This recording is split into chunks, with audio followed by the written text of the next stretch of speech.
home of the Philadelphia Eagles. They've got him, it's a sack! Sixers. Oh, baby! And Flyers. He scored! 97.3 ESPN, WENJ, WENJ HD, Millville, Atlantic City, a Town Square media station serving all of South Jersey. Isn't it about time for somebody's favorite radio program? Yeah. 97.3 ESPN presents The Sports Bash with Mike Gill. When I'm driving, I got a guy on the radio who talks to me. I can't see him, but he talks to me. Now, live from inside the Ocean Casino Resort Studio, here's Mike Gill. We're live on a Wednesday at the great Ventnor Social 6417 Ventnor Avenue in Ventnor. What's going on, everybody? The Sports Bash is live, 97.3 ESPN. We got Phillies day game baseball today, 4:10 first pitch. We'll have the game on live. We're over here at Ventnor Social. We're hanging out outside today. It's such a beautiful day that we are outside today. It is a beautiful, beautiful day on the island, and I know the 4 o'clock first pitch start should get everybody out of work and give you a chance to come on over and watch the Phils with us here at Ventnor Social. What's going on, everybody? It's been a wild couple days. We had late-night Phillies last night. Raise your hand if you made it to the end of the game. You did, sir. He's got a Phillies hat on. Does that count? You got a Phillies hat on. You have to go to the end of the game when you got the Phillies hat on. Once Kerkering came in the seventh, I watched the seventh, and I said, all right, I think I've had enough of this one. The Kerkering experience is starting to get rough to watch. The NOLA experience, the NOLA coaster, has actually been a pretty non-bumpy ride here recently. But Nola gets the early run. It's 1-1, and then he gives up this second run. It's 2-1. They turn things over to Kerkering, and that's when things got a little wonky there, as Kerkering just is not exactly giving people a lot of hope that he can figure things out between now and the end of the season as a guy that you can. We always talk about the circle of trust.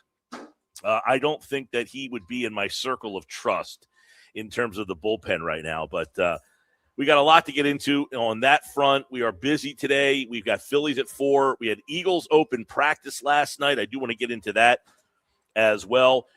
You can get involved, as always, on the text board, 609-403-0973. You can also call and leave a voice text on that same number, 609-403-0973. If you want to call that number and leave a voice text, you can do that, and we will play your text messages live on the show. That's something we're going to be doing for the football season this year. So let's kind of crank that up. We'll start to do stuff with that as the football season gets here. Now, we got a couple of young men playing cornhole here in front of us here. Who's the better player here? Who do we got? We got a couple of guys playing a little cornhole. We're going to do the play-by-play for you. I want to see some right in the hole there, buddy. Get one in there. All right, so we got a bunch happening. You have some odds for me on that cornhole over there? Yeah, I got the guy in the yellow hat, minus 380. Ooh, he's a little older, it looks like. It's him and his younger brother. It looks like he's banging, cornhole, bang, right. I like it. Oh, he gets the one right in the hole. The little guy gets one in the hole there. All right. All right. All right, so some thoughts on the game last night. All right, I have all my notes here, but I'm outside enjoying the weather, so it's a little distracting to just be like, the cornhole's distracting you. I could jump right in the game of cornhole. By the way, I do want to tell you, Eagles season, we've got Friday night preseason, and then, of course, the season starts against Washington. But Ventnor Social will be open for the Eagles-London game, 8:30 in the morning, little kegs and eggs they're doing. By the way, during the Phillies games today, 4:10 first pitch, they got $5 Budweisers and $6 neutral vodka sodas, seltzers during the Phillies game. So they got great specials to go for the game. So the Phillies fall 4-1 in Seattle at T-Mobile last night. I talked yesterday about George Kirby and about how Kirby – is a guy who's been really good over the years, but not so good this year. He's been just up and down this year. Well, of course, you know what ends up happening, right? Kirby comes out and just pitches a gem against the Phillies last night. right? The Phillies just can't do anything. And we were talking about Kirby, not big strikeout guy. What did he do last night? Strikes you out. 9 strikeouts. They have struck out 19 times now in the 2 games against Seattle. Kirby last night just dominant. I mean, and this goes back to what I talked about yesterday. In this 9-game win streak, you kind of beat up on, not such good top-end pitchers. You faced a handful of them here and there. But in this series, you faced 2 guys who have pretty good track records. You had Kirby last night, and the night before, you get completely shut down against Logan Gilbert. So Nola surrenders a solo homer to Cal Raleigh, who's now hit home runs in 4 straight at-bats at this point. And the Phillies come right back. They get an RBI from J.P. Crawford. Okay, 1-1. Because the night before, you're thinking to yourself, all right, is there a little jet lag? Is there a little, from playing on Sunday and then having to travel across the country? And then, of course, all right, now you're settled in. And it's 1-1, you're in the game. But after that, the offense just absolutely, gets shut down. And this is a case that keeps happening over and over and over again. So Nola gives up the homer to Raleigh. You get back, it's 1-1. Then Nola settles in. He goes 6 solid. However, the bullpen in the 7th, it's Kerkering again, 2 runs. It's a 2-out, 2-run single off of Raleigh, who had to come in to save or try to save Kerkering, and the whole thing just kind of falls apart. The Phillies offense, 6 hits last night? Bryce Harper had 2 of them. 1 for 5 with runners in scoring position. They stranded runners all night long, and it was just your typical Phillies no offensive night. I don't know what more you take from that game last night other than it's the same game that you worry about every October, right? Your pitcher kind of keeps you in the game. The bullpen, you turn the game over to the bullpen. The bullpen's not good enough, and you can't score. Isn't this the October baseball game that we're worried about? And Mike, to your point about, you mentioned about Kirby, Kirby and Raleigh before this series were both guys who were struggling. Now all of a sudden you get the Phillies and they're both going off on you. And it just goes back to the old frustrations you mentioned October with the Phillies. It's like, hey, we know what you're capable of. And, credit to Bryce Harper. He's doing his job.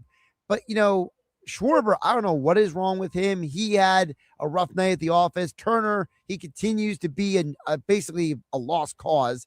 And, I'm not trying to blame the Phillies, but, you knew you were getting nothing from Garrett Stubbs last night. Like, you weren't putting him in the lineup expecting a bat. So you were already down to basically only 8 legitimate hitters in your lineup. Are you expecting much of an at-bat from JT Realmuto, to be fair? I mean, Realmuto at least gave you something Monday. Yeah, listen. If you're looking at Stubbs for offense, you're right. And listen, it's got to come from the Schwarbers, the Harpers. Bohm has been really good the last month, so you are kind of saying, hey, can you be a guy that drives home runs? But they had nobody on base. They only had 6 hits all night. So I look at what the game last night is the game that I see in every October. That game last night is the game I see in October. Take Nola out of the equation. Right. Put Christopher Sanchez into the equation. Put Zach Wheeler, who's pitching, when he's pitching well, I should say, put him into the equation. Those guys can pitch their ass off, and the game's 1-1 in the 6th inning, and eventually they're going to come out of that game, and you've got to go to that bullpen. And last night, here's 2 questions. 1, why Kerkering in the 7th? You have the top of the order up. How about possibly going to Jonathan Bolin? Instead of waiting to the 8th inning for Bolin, you put him in the bullpen. They're down 3 runs. He starts to warm up. Well, Mike, maybe that's the spot in the game where you say, Bolin's our best guy. We're going to go with him over Kerkering.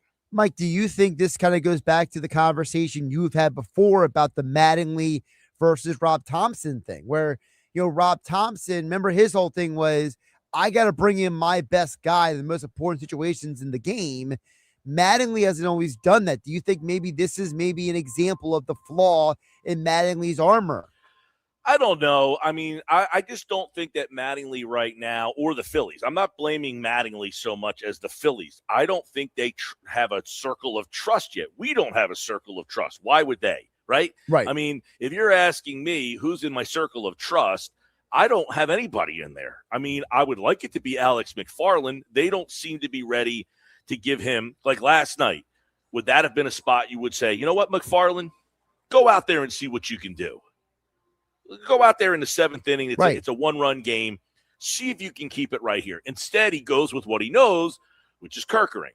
And Kerkering has been up and down and all around. I'll tell you what, now the first couple pitches Kerkering throws, he comes out firing. And he throws this nice sweeper, gets it over for a strike. And then all that after that, he's all over the place. He hits a guy, right? I think there was 2 strikes. He hits the guy. Yep. I'm at the point where, and listen, I've been a Kerkering. I like Kerkering stuff. I don't like Kerkering the pitcher. He doesn't know how to pitch. He's a thrower. Right. He has no clue how to pitch. So I can't trust him. He can't throw consistent enough strikes. Yes, he has great stuff, great velocity, but he has no idea what he's doing. So you can't put a guy who has no clue how to pitch in those big situations because you can't trust him to consistently throw strikes. And in the 7th inning of a game in the playoff series, I can't put Kerkering out there. He's already proven that I can't trust him in big moments. You want to put him in low leverage 5th inning, 6th inning situations, fine. Last night in the 7th inning, maybe McFarland. How about Bolin? Anybody right now but Kerkering. Kerkering and Alvarado have fallen out of the circle of trust wholeheartedly. 100%. The problem is they just don't have a lot of great options. They don't have a lot of options. Raley comes in last night. He's a lefty. They face a lefty, and he can't get the lefty out. I see somebody over in the YouTube chat. Nick's watching the show on YouTube, and he says, Secret Agent Brooks Raley strikes again. This time makes Big Kirk's stats look even worse. Yeah, I mean, Raley comes in. Now, listen, I'm not absolving Kerkering for his inconsistencies. But, yeah, you're right. Absolutely. The fact that Raley can't get a left-hander out is a problem, right? I mean, they have no lefty that they can trust at this stage of the season. You're into September almost now.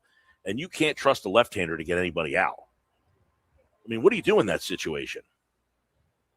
Right? I mean, who do you go to? Yeah, well, what you do in that situation is that if you're the Phillies, right, you just can't put Kerkering in those games anymore, right? Like you gotta have another strategy. How many, Mike, if they're supposed to be having meetings for the game, right?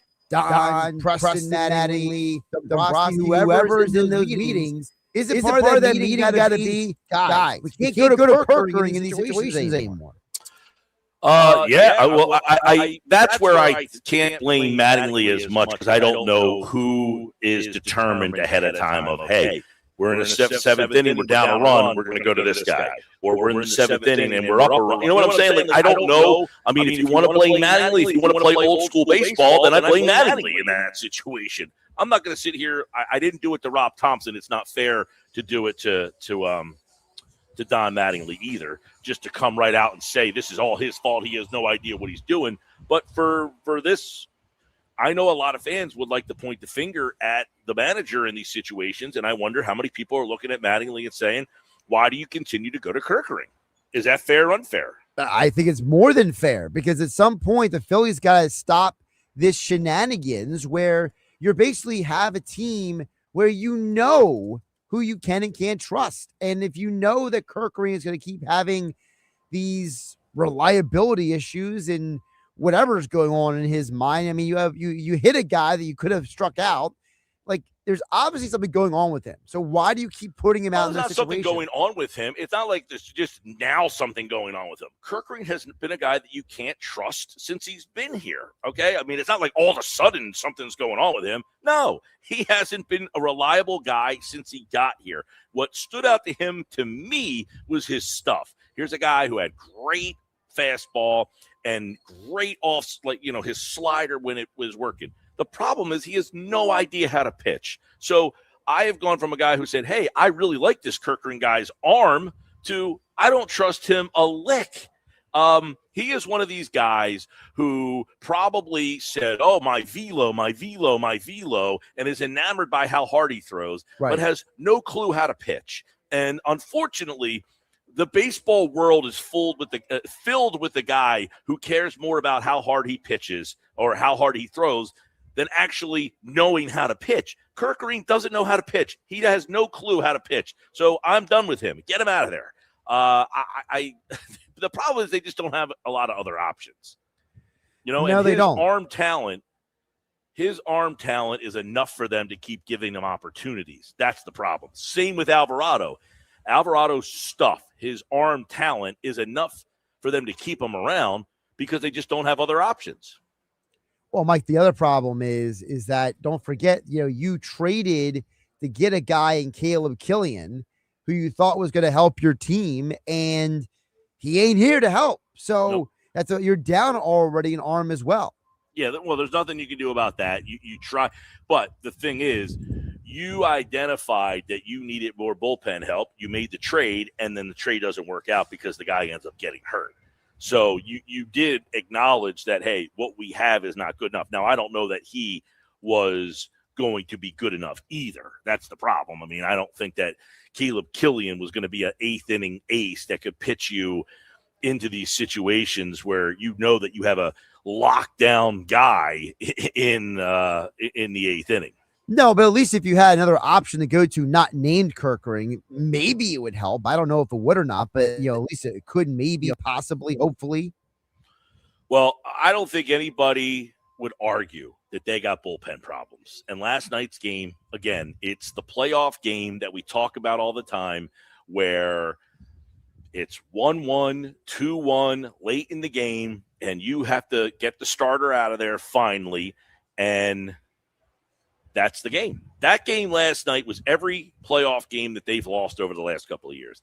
They can't score. The offense is struggling, but you're in the game.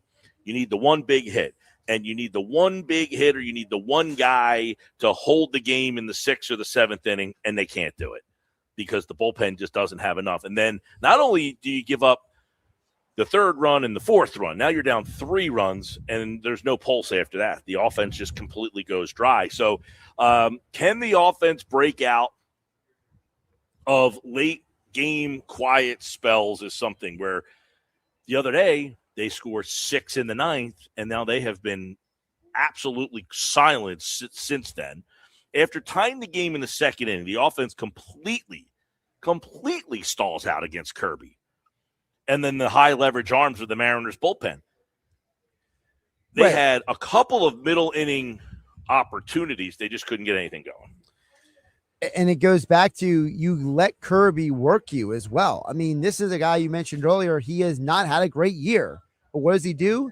He gets the Mariners to the 8th inning because you stopped having the same approach you had before, right? The whole point with the Phillies winning streak was, hey, when they were winning 9 straight and 9 of 11 games or 9 of 12, whatever the exact number was, they were working counts. They were getting walks. Before this series, Mike, the Phillies were top 5 in baseball this month in walks and on base percentage. It's like they flew to Seattle and forgot how to have a plate approach. A couple people watching on YouTube. Let's go to Ryan. He says, by Monday, everyone will be saying this team stinks again. Way too inconsistent. Well, Ryan, yes, you are correct. You know it, and I know it, and everybody knows it. The team goes up, it goes down, it goes all around. They stink, they're done. They can't. And by the way, the Braves won last night against the Dodgers, so you lost another game on them. Yep. Let's see. Jeff Adams is watching on YouTube. 3 runs in 2 games, and we're talking about pitching.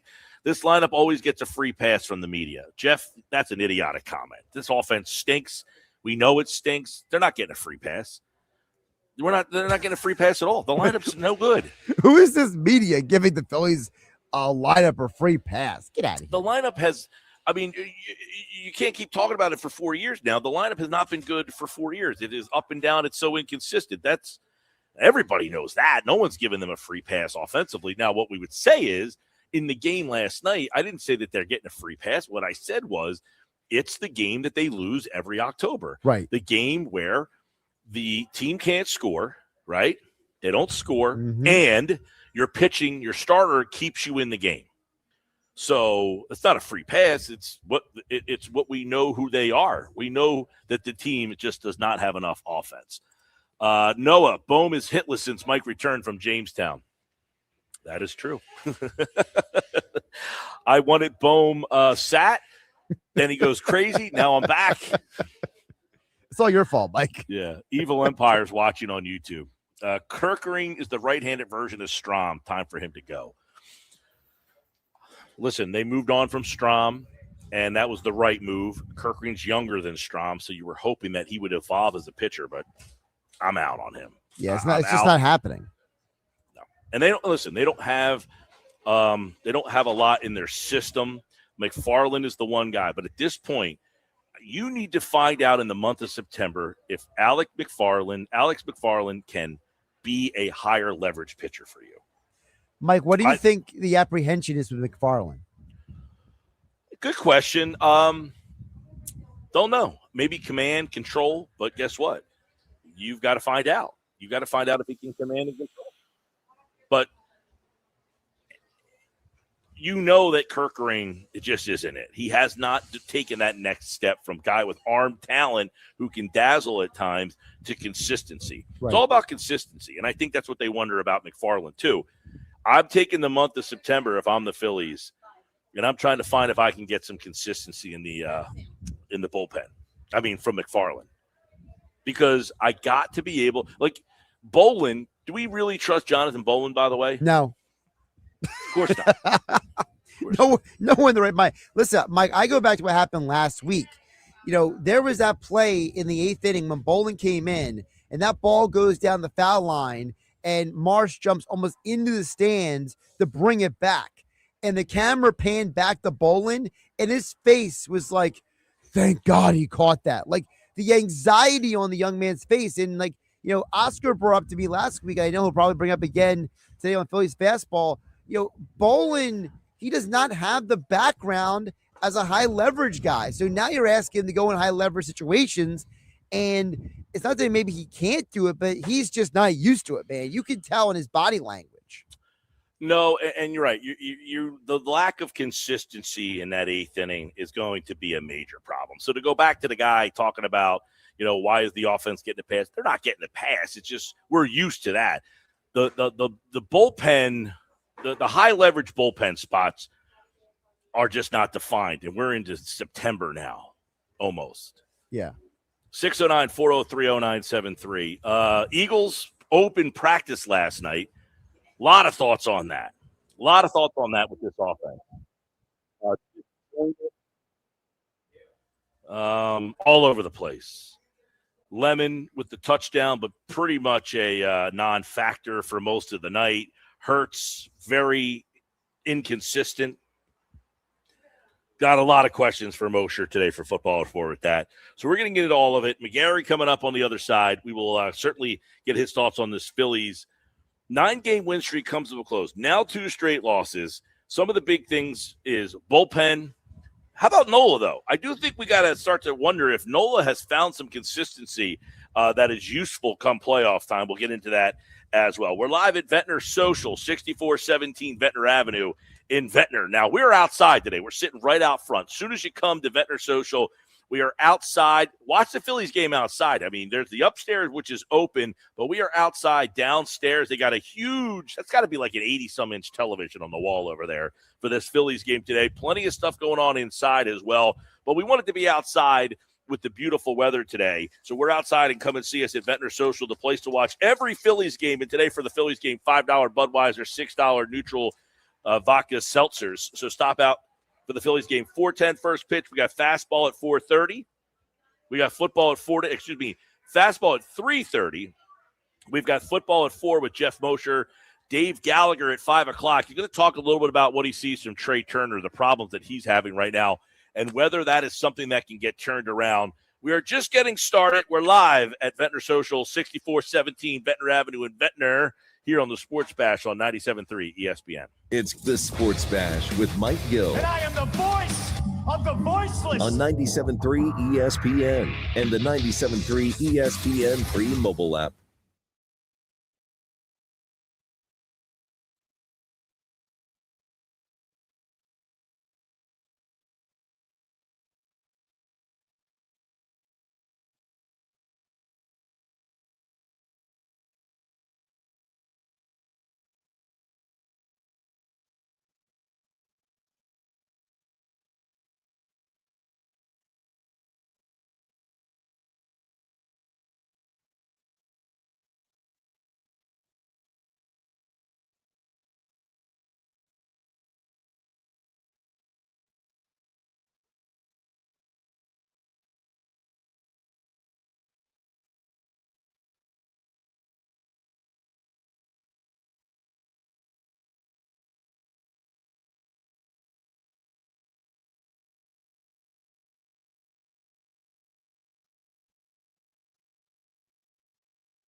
It's the Sports Bash with Mike Gill Keeping the fans entertained and happy. on 97.3 ESPN and the 97.3 ESPN free mobile app.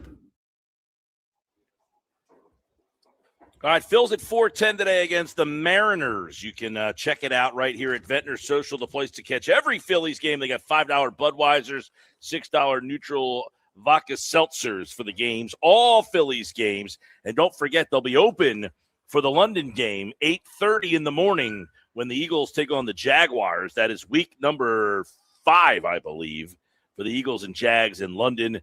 So mark that on your calendar. They will be open for the London game, little kegs and eggs. I know it seems like it's so far off, but it'll be here before we know it. All right, let's get into the Phils from last night. McGarry, I went away, and they didn't lose. I came back, they've lost 2 straight. Things are a little different all of a sudden. It goes back to the way. That game last night is the game they lose every October, isn't it? The starting pitcher pitches his ass off, keeps you in the game. You can't score. You then turn it over to the bullpen, and the next thing you know, you're down 4-1. That felt like an October loss for the Phillies. Yeah, it reminded you of, the Game 1 loss to the Los Angeles Dodgers in last year's division series. It reminds you of the Game 1 loss to the New York Mets in the 2024 Game 1 of that division series, basically. And you're absolutely right. Monday night, which I'm sure we'll talk about, and what happened with Zach Wheeler that night is one thing. But I thought last night's loss really kind of typified the issues that you're afraid of come back to haunt the Phillies if they make the playoffs, and that's the bullpen, right? It's a close game until the bullpen goes in, and then Kirkland, Raleigh, and Bolin kind of struggle, and you walk out of Seattle with a 4-1 loss. Kirkland, let's get into him because he comes in. At this point, are we at the stage where the Phillies have to make a decision on what Kirkland is for them? Well, I think they have to make a decision on what he is, but again, I don't think they have options behind him, which is maybe the biggest problem. In an ideal world, to me, Kirkland is a guy that I could only trust now in the 5th or 6th inning. Unfortunately, the Phillies need him in the 7th and maybe the 8th inning. And to me, Kirkland's, sort of original sin right now is coming out of the bullpen and not being able to throw strikes. He has outings where he comes out of the bullpen. His stuff looks great. He pitches well. But like last night and a couple other times, he comes out of the bullpen and he doesn't throw strikes. He walks guys, puts guys on base, and that is a cardinal sin for a reliever, especially in October. You knock out of the bullpen and throw balls. And right now, Kirkland, you don't know what you're going to get when he comes out of the game. Is he going to be the guy with the fantastic stuff, or is he going to be the guy, who throws, 9 straight balls out of the strike zone, ends up loading the bases, and then gives up like a broken bat hit that scores 2 runs? That is the recipe for getting beat in October. 100%. But and that's where you ask, they don't have anything else. And I agree with you to for the most part. But at what point do you say, you know what, Kirkland, we know not you. I need to see if McFarland can be that guy. I mean, yeah, they don't have a lot of options, but that Kirkland can't get the job done. But you said it, the lack of consistency. His stuff is great, but he's a thrower, not a pitcher. Yeah, I mean, we talked about McFarland the other day. He's pitched pretty well. He has, the ability to throw a fastball 100 miles an hour, so he's got the velocity to it. His problem in the minor leagues was also an inability to throw strikes. Yeah, so far he's been pretty good up here. Again, when we talked the other day, I'll say the same thing now. There's about 5 weeks left in the season. He's got 5 weeks to sort of prove themselves. But, this bullpen kind of, in quotes here, is in the is what it is category. Nola. What am I supposed to do with Nola, Mike? Am I trusting? Is Nola back in my circle of trust here? Well, I think he's got to be. A, his performance has kind of indicated that, and B, somebody has to be in the circle of trust. And there might not be, again, we talked with Kirkland, there might be another guy. I mean, you're looking at a situation, right now where, you might consider Nola being a Game 3 starter in a wild card series or a division series. Basically, that's how well he's kind of pitched the last couple of games out, and that's how poorly, Zach Wheeler has pitched. So, look, Nola's a veteran guy. He was a rookie level painter. I want to maybe see a little bit more from him. But, I'm going to trust Nola. But again, I'll say what I said the other day. I think when he gets to the postseason, he's a one-time through the lineup guy for me. And if he throws 3 good innings, if he goes out there for the 4th inning and he's facing the lineup for the 2nd time, he's literally batter to batter because we've seen it too much in his career. It's a walk, it's a blue pit, it's a hanging curveball, and you're down 3-0, and that can't happen in October. So I think he's back in the circle of trust, but, he's a one-time through the order guy when he pitches in October. I do think it'll be interesting if, when you need that 4th guy, he'll likely get that start and what they do with Painter. I think we're all just kind of wondering, would they use Painter in a 6th inning, a 7th inning, a multiple inning guy in the bullpen? I think that's something that could possibly answer your Kerkering questions here. Yeah, I would agree with that, Mike. The most intriguing thing I would say about Painter is, I think he threw, 100 pitches on Saturday, and I think pitch number 100 was a fastball that was 99.6 miles per hour. So if that's pitch number 100 in the 7th inning, what could he get that fastball up to? Could he get it up to 101, 102 miles an hour if they told him in October, look, we're just going to come out here and we just need you for an inning? So I think his ability to miss bats, makes him an intriguing prospect for the bullpen in October. And look, other teams have done this in the past too. Taken a promising rookie pitcher. Yeah. Look at the St. Louis Cardinals. See Adam Wainwright and put them in the bullpen in October and have them be an effective weapon for the team. So I think Painter gives the team possibilities, and I think Nola also gives the team some possibilities with the way they performed the past couple of weeks. Now, somebody messaged, they're watching on the YouTube show, and they said, why are we talking about the pitching? We're letting the offense off the hook. Fair or unfair? It was pretty good during the 9-game winning streak. And, the guys from Seattle last night pitched pretty well against them. So, again, I think the offense is always going to be kind of what it is. But I think we focus on the pitching because I think everybody, when they looked at the Phillies and kind of assessed what is their road to playoff success in October, we kind of all know the offense is going to go hot and cold. The offense, can get hot for 5 games, cold for 5 games. But we all thought the road to success in October was the starting rotation, leaning on the top 3 guys, and getting to a quality bullpen headed by Johan Duran. And the reason why we're focused on the pitching is, the offense is what it is, and the offense hasn't been great.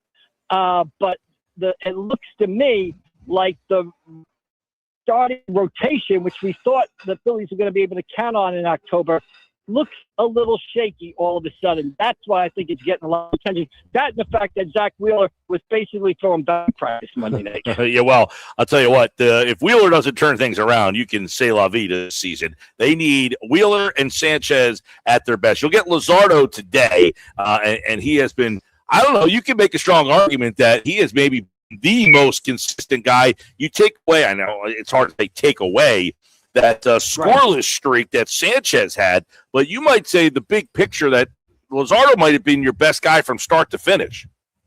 Yeah, I don't think there's any doubt in my mind, Mike. I don't know about your mind, but today on, I think it's August 26th, if you ask me who is the best starting pitcher in the Phillies rotation, I would tell you it's Jesus Luzardo. Take nothing away from Christopher Sanchez in the 52 innings, scoreless innings that he threw earlier this year. Today, on August 26th, to me, their best starter is without a doubt, it's Jesus Luzardo. He's getting the start today against Wu for the Mariners, the Mariners, and of course that's coming up at 4:10. We'll have more on that game here. We're watching live at Ventnor Social. Mike McGarry for the Press Atlantic City, PressOfAC.com. Congratulations! I see you're going into the South Jersey Football Hall of Fame. Is that accurate? Yeah, that is the Coaches Hall of Fame. It's a great honor to be in there with a number of other with coaches. You often said that high school football coaches, and I mean this, I don't mean to exaggerate here. I think high school football coaches are often the most important person in a high school, basically. I had a high school principal once tell me that, during football season, if the football team was good, things just ran smoother in school. And, Monday, everybody was happy because you won on Friday. And Friday, everybody was happy because there was a game Friday night. So you only had to worry about Tuesday, Wednesday, and Thursday. So it's great to be recognized by coaches who are really kind of the lifeblood of their schools and the community. So, yeah, it's a great honor getting inducted in there. Friday over at the Battle of the Beach in Ocean City. And the Battle of the Beach starts tomorrow, Mike. It is the kickoff of the football season. So give us a quick overview of some of the teams and players that our audience should be paying attention to this year. Yeah, a couple of great storylines. Look, the Atlantic City High School football team, they've been to back-to-back sectional finals, came up short both years. This year they return a number of standouts. I have a story on PressOfAC.com tomorrow. I really think this is maybe the most anticipated and at the same time challenging season in the history of Atlantic City football. You've got Pleasantville football building off a 7-4 season last year. Samaj Dozier is committed to Virginia Tech. Takis Barnes is committed to Temple. Elijah Glover, a former Pleasantville and Villanova graduate, doing a great job there as head coach. You got a couple of high-profile coaching changes. Bill Belton over there at St. Augustine Prep. Dan Russo returns to Vineland. Millville looks good again this year. So it should be an absolutely great season that kicks off with the first game in the state tomorrow over at Ocean City, 10 a.m., Cedar Creek and St. John Vianney. And, check out PressOfAC.com. We'll have a ton of content up there. If you're a local high school football fan, log on or hit the site up and basically. Yeah, been looking at all the previews, and for the first time in a while, I guess you're taking a look at Mainland. Has a completely different feel around them. Some of the old teams that you always were used to, St. Joe's, Holy Spirit, St. Augustine, they're all kind of everything is changing right before our very eyes in the high school football landscape. Yeah, and that's what kind of makes high school sports, to me, great is every year there's a new story, there's a new school. Schools, especially the public schools, kind of ride waves where they get a good class or two in, then they kind of got to retool a little bit, and other schools move to the forefront basically. So it really is what makes the sport exciting every year. There's always fresh blood. Well, you just mentioned right. You just mentioned two teams, and if we were having this conversation 2 to 3 years ago, Pleasantville and Atlantic City, they would be at the bottom of the barrel. Now you led off this conversation with those two. Millville for a while they were down, then they were up. I mean, so it is ever evolving. But this Battle at the Beach event has really turned into the signature event for the football season to kick it all off. Now some like the fact that it all starts here. Others, hey, school doesn't even start for 2 to 3 weeks. A lot of the students aren't even in class yet, and their teammates are already playing 2 to 3 games. Yeah, but, Mike, one thing I've noticed, and I kind of recognize that argument, first of all, the coaches like it because they basically get to play 2 games before school starts. So it's almost like the team's a professional football team for 2 weeks, right? As crazy as that sounds. But you do get a lot of students out, student sections. And I think starting early, it's kind of a great way to start the year, right? It's a great way to kind of rally for the school year. It's a great way for, players, freshman players to go in there and kind of meet friends and meet people and feel part of the school before that first day of school. So I recognize all the arguments. Hey, but I am one that I do like the season kind of starting early. I'm ready for it to get going tomorrow morning. All right, tomorrow morning. I was supposed to call that game tomorrow morning, but alas, I have to work and will not have enough time. I was on the schedule to get something that came up, and so I'm going to try to get over there this weekend. Mike, maybe we'll run into you. If not, we will talk to you on Friday, man. Always appreciate it, and congratulations. All right, Mike, I really appreciate that. Enjoy the rest of the day, and we'll see you down the road and see you over in Ocean City. Best for you. All right, everybody. If you see Mike over there, tell him you heard him right here on the Sports Bash and that you enjoy our segment together. When Mike and I started this segment a couple of years ago, we didn't know how many people end up talking to him and telling him that he heard us on the radio. It's turned into such a fun segment between the two of us here. Hey, we're live at Ventnor Social, and the Phillies lineup out earlier.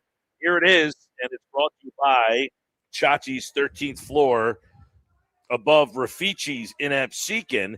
Text your name and where you're from right now, and if the Phillies score exactly 13 runs today, you can win a $100 gift card. And if they don't, you're still entered for a $25 gift card to Chachi's 13th floor. Here we go, the lineup for today's game. It's Schwarber, Turner, Harper, Arise, Bohm, Stott, Marsh, Romuto, Crawford, and Jesus Luzardo is on the mound for the Phils. That is the Phillies lineup today, brought to you by Chachi's 13th floor above Villa Rafici's in Absecon. For just $20 a person, your draft package for fantasy football this year includes great food, cold beer. Chachi's 13th floor is your chance to win a $100 gift card. And if the Phillies score 13 runs today, we'll pick a winner. Text your name and where you're from to 609-403-0973. And just by texting in, you are entered for a $25 gift card, which we will give out on Friday's show. All right, when we come back, it's today's Golic Minute. That's next. This is the Sports Bash. You're listening to the Sports Bash with Mike Gill. Never thought this radio stunt would catch on so big. On 97.3 ESPN.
You're listening to The Sports Bash with Mike Gill on 97.3 ESPN and the free mobile app. This team has been to the Super Bowl twice, winning once. And oh, by the way, Jalen Hurts has been the best player on the field in both of them.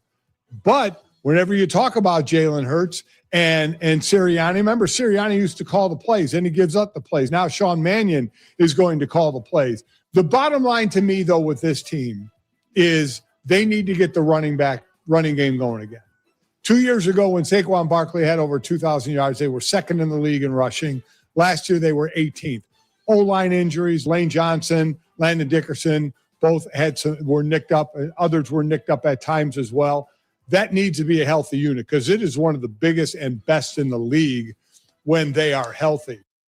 Golic Minute, that's Mike Golic Sr. today on The Golics, which you can listen to every day at 10 o'clock right here on 97.3 ESPN. Golic Minute brought to you by Ventnor Social today. It's the place to watch the Phillies today. We're there live at 6417 Ventnor Avenue in Ventnor. Ventnor Social, the place on the island to watch Phillies baseball. Eagles football, they'll be open for the London game at 8:30 in the morning. Now, Golic's right. I was thinking about this today. I was on with McMullen on Birds 365, and he talked about the takeaways from the offense. The takeaway from the offense is this is a team that ran for 2,000 yards 2 years ago with the run game. Why did it drop off? Did the running back just stink? Did the running design just all of a sudden stall? I think it was the offensive line. I think the offensive line was a major, major problem last year. But they need to get back to running the ball. And if Sean Mannion is smart, he will keep a lot of the principles that they had and then add some new wrinkles. Listen, I think the offensive line's injury issues last year was a big problem. But if they can add a couple of new things to maximize Saquon Barkley, filter in a little Tank Bigsby, the running game needs to get going again because I think the passing game is going to be a work in progress. We saw it last night. It was not the best performance from Jalen Hurts. And for those of you who saw any of the highlights or anything, yes, you saw the touchdown pass to Saquon Barkley. You saw the touchdown pass to Hollywood Brown. You saw the touchdown pass to Mekhi Lemon. But you also saw an interception, return pick six for Rick Woolen. We're going to get into all that coming up a little bit later. You're going to hear what Vic Fangio thought about his defense from last night. He spoke moments ago. We'll have that for you coming up on the other side. Plus, you'll hear what Lane Johnson and Landon Dickerson think about the new offense and their roles in this offense. That's coming up next hour on the Sports Bash. By the way, I got to say hello to Dottie Singer and her crew. Now, who knew they're playing cards here today? We got here, there's a big card event going on. And Dottie Singer, who was from Cherry Hill, they moved here, and she said she's turned into a huge fan of the Sports Bash. How about it?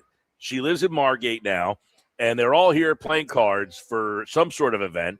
And I think she was the big winner today. They were playing Mahjong inside here when we got here today. But nice to meet her and her friends who just were here at Ventnor Social. So stop on out and see us for the Phillies game. It starts in 1 hour. The Birds are back. Catch Philadelphia Eagles preseason football as the Eagles get ready for the 2026 season. Hosting the Cincinnati Bengals in the preseason finale. Friday night. Pregame coverage starts at 6 with Merrill Reese and Mike Quick calling all the action starting at 7. Shotgun. He's back. Here comes the rush. They've got him in midfield. It's Ty Robinson. You bet it is. This is South Jersey's radio home of the Philadelphia Eagles. 97.3 ESPN.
Swiffer Power Mop.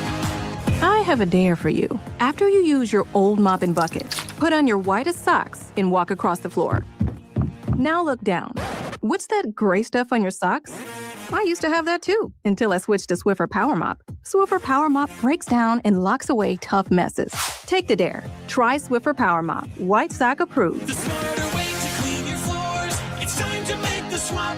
Swiffer Power Mop.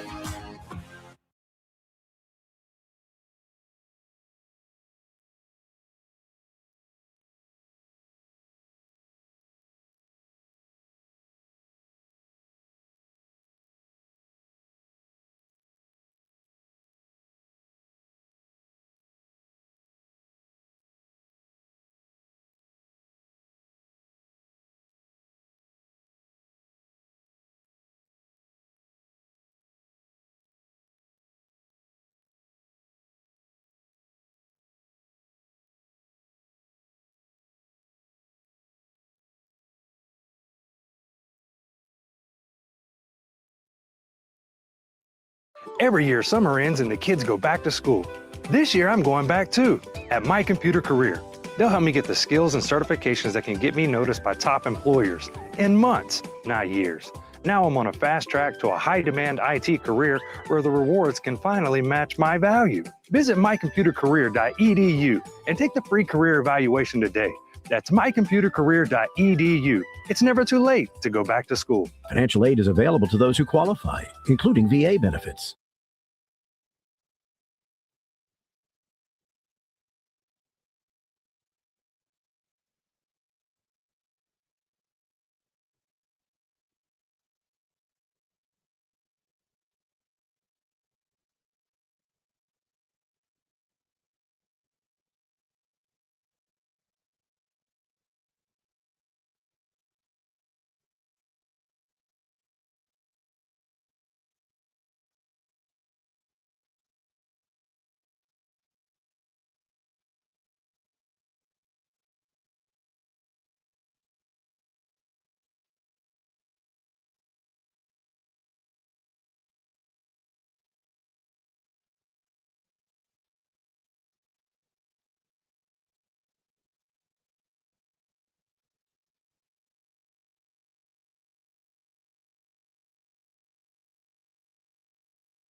WENJ, WENJ HD, Millville, Atlantic City. This is the Sports Bash with Mike Gill on 97.3 ESPN and the 97.3 ESPN free mobile app.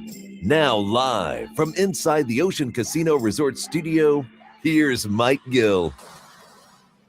All right, hour two of the show. We're live at Ventnor Social. So, we got Phillies baseball in an hour. Come watch it with us here. They got drink specials for the Phils, $5 Budweisers, $6 neutral vodka sodas, or vodka seltzers, I should say. You've got all Phillies games right here at Ventnor Social. Starts at 4:10 today, and the Phillies lineup, as we told you, brought to you by Chachi's 13th floor in Absecon at Rafici's. Text your name and where you're from to 609-403-0973. And if the Phillies score exactly 13 runs in any game, you could win a $100 gift card. And if they don't score 13 runs in the game, every Friday we pull one name at random for a $25 gift card. Schwarber, Turner, Harper, Arise, Bohm, Stott, Marsh, Romuto, Crawford. That is your Phillies starting lineup today, brought to you by Chachi's 13th floor at Rafici's now open. Fantasy football season's here. Book your fantasy football league draft at Chachi's 13th floor above Villa Raffici in Absecon. Great new spot. So I got a chance to go sample the place a couple weeks ago. When you go in Raffici's, there's a staircase that goes upstairs above Raffici's. There's a bar up there, high top tables. It's a great room for your team. Like if you have a football team and you want to go and take the team before a big game, fantasy football draft, all that stuff. They do it right there at Villa Raffici's. Chris and the team over there, awesome spot. We are at an awesome spot here in Ventnor. This has turned into such a cool spot on the island to watch the games. They got all the Phillies games.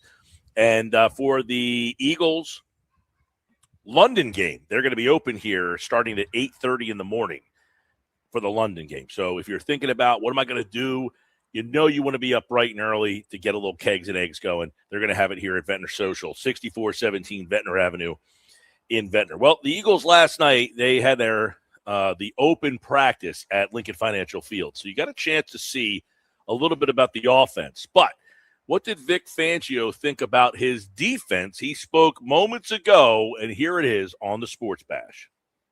At this point in camp, is your mind made up with the roster? Is there still something anybody can do going through this last game? Yeah, they can. You know, it doesn't matter if my mind's made up or not. It's Howie and Nick's mind's got to be made up. Why do you think that is? You know, everybody's a little different.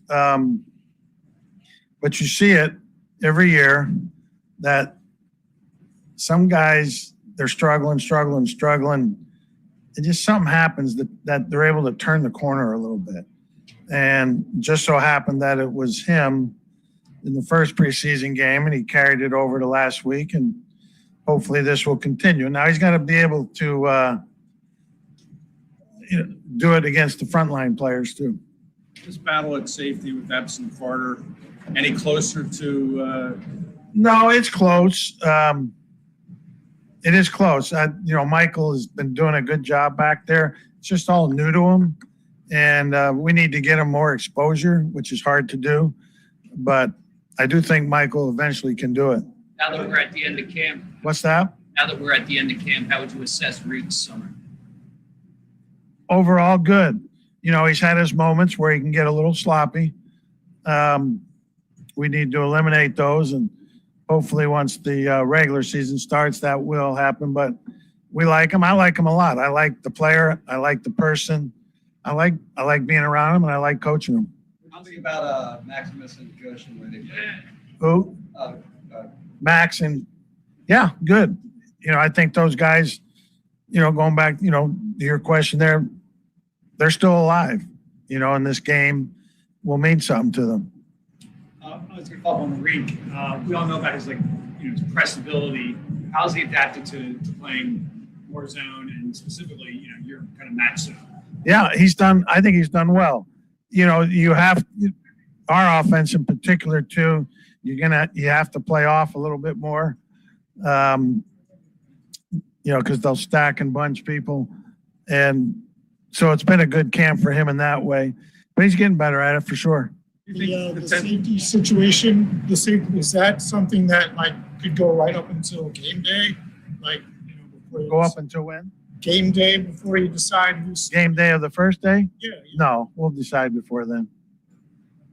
At the time you guys drafted Golic, a message was, what does this look like in year 3? Now that you're in year 3, is this what you expected? Is it beyond what you expected? How would you explain it? It's what I expected and hoped for, but now I, hope for and expect for more too. And what's that look like? What's the next? I don't know. That you stop asking, not you, but all you. Am I surprised? Is this unexpected? Where that's who he is. You mentioned Reed's tendency to get maybe a little sloppy. How do you fix something like that? Just keeping pointed out, and he knows it. It's not like he denies it. It's just some guys sometimes could happen to some guys, and we just got to try and eliminate that. While there's still today's practice to go, what's been your overall takeaway of the defense during this camp?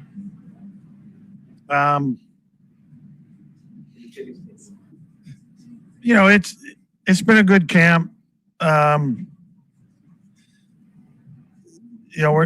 We're never. I think a lot of guys need some more developing, some more reps, but that's just the way it is. And then whatever it is, 2 weeks from now, we got a game, or 3 weeks, whatever it is. How do you feel about the corner? A lot of interceptions over the last few weeks, pretty much all camp. As a defensive coordinator on the same team with that quarterback, like how do you view that? How do I view what? When the quarterback that plays for your team throws a lot of interceptions, the defense is responsible for that. Well, it's good for the defense, which is good for the team. And he's learning a new offense. I think he's trying things, seeing what's available and what isn't available. So I don't think that's going to carry over. How do you feel about the cornerback depth right now? Cornerback? Yeah. I feel good about Q and Reek. John Jones has missed a lot of time here, so hopefully we can get him back at some point. I think Mac has made a lot of strides. He's dinged right now a little bit that wasn't able to finish the other night. Keeley, I think, is making strides.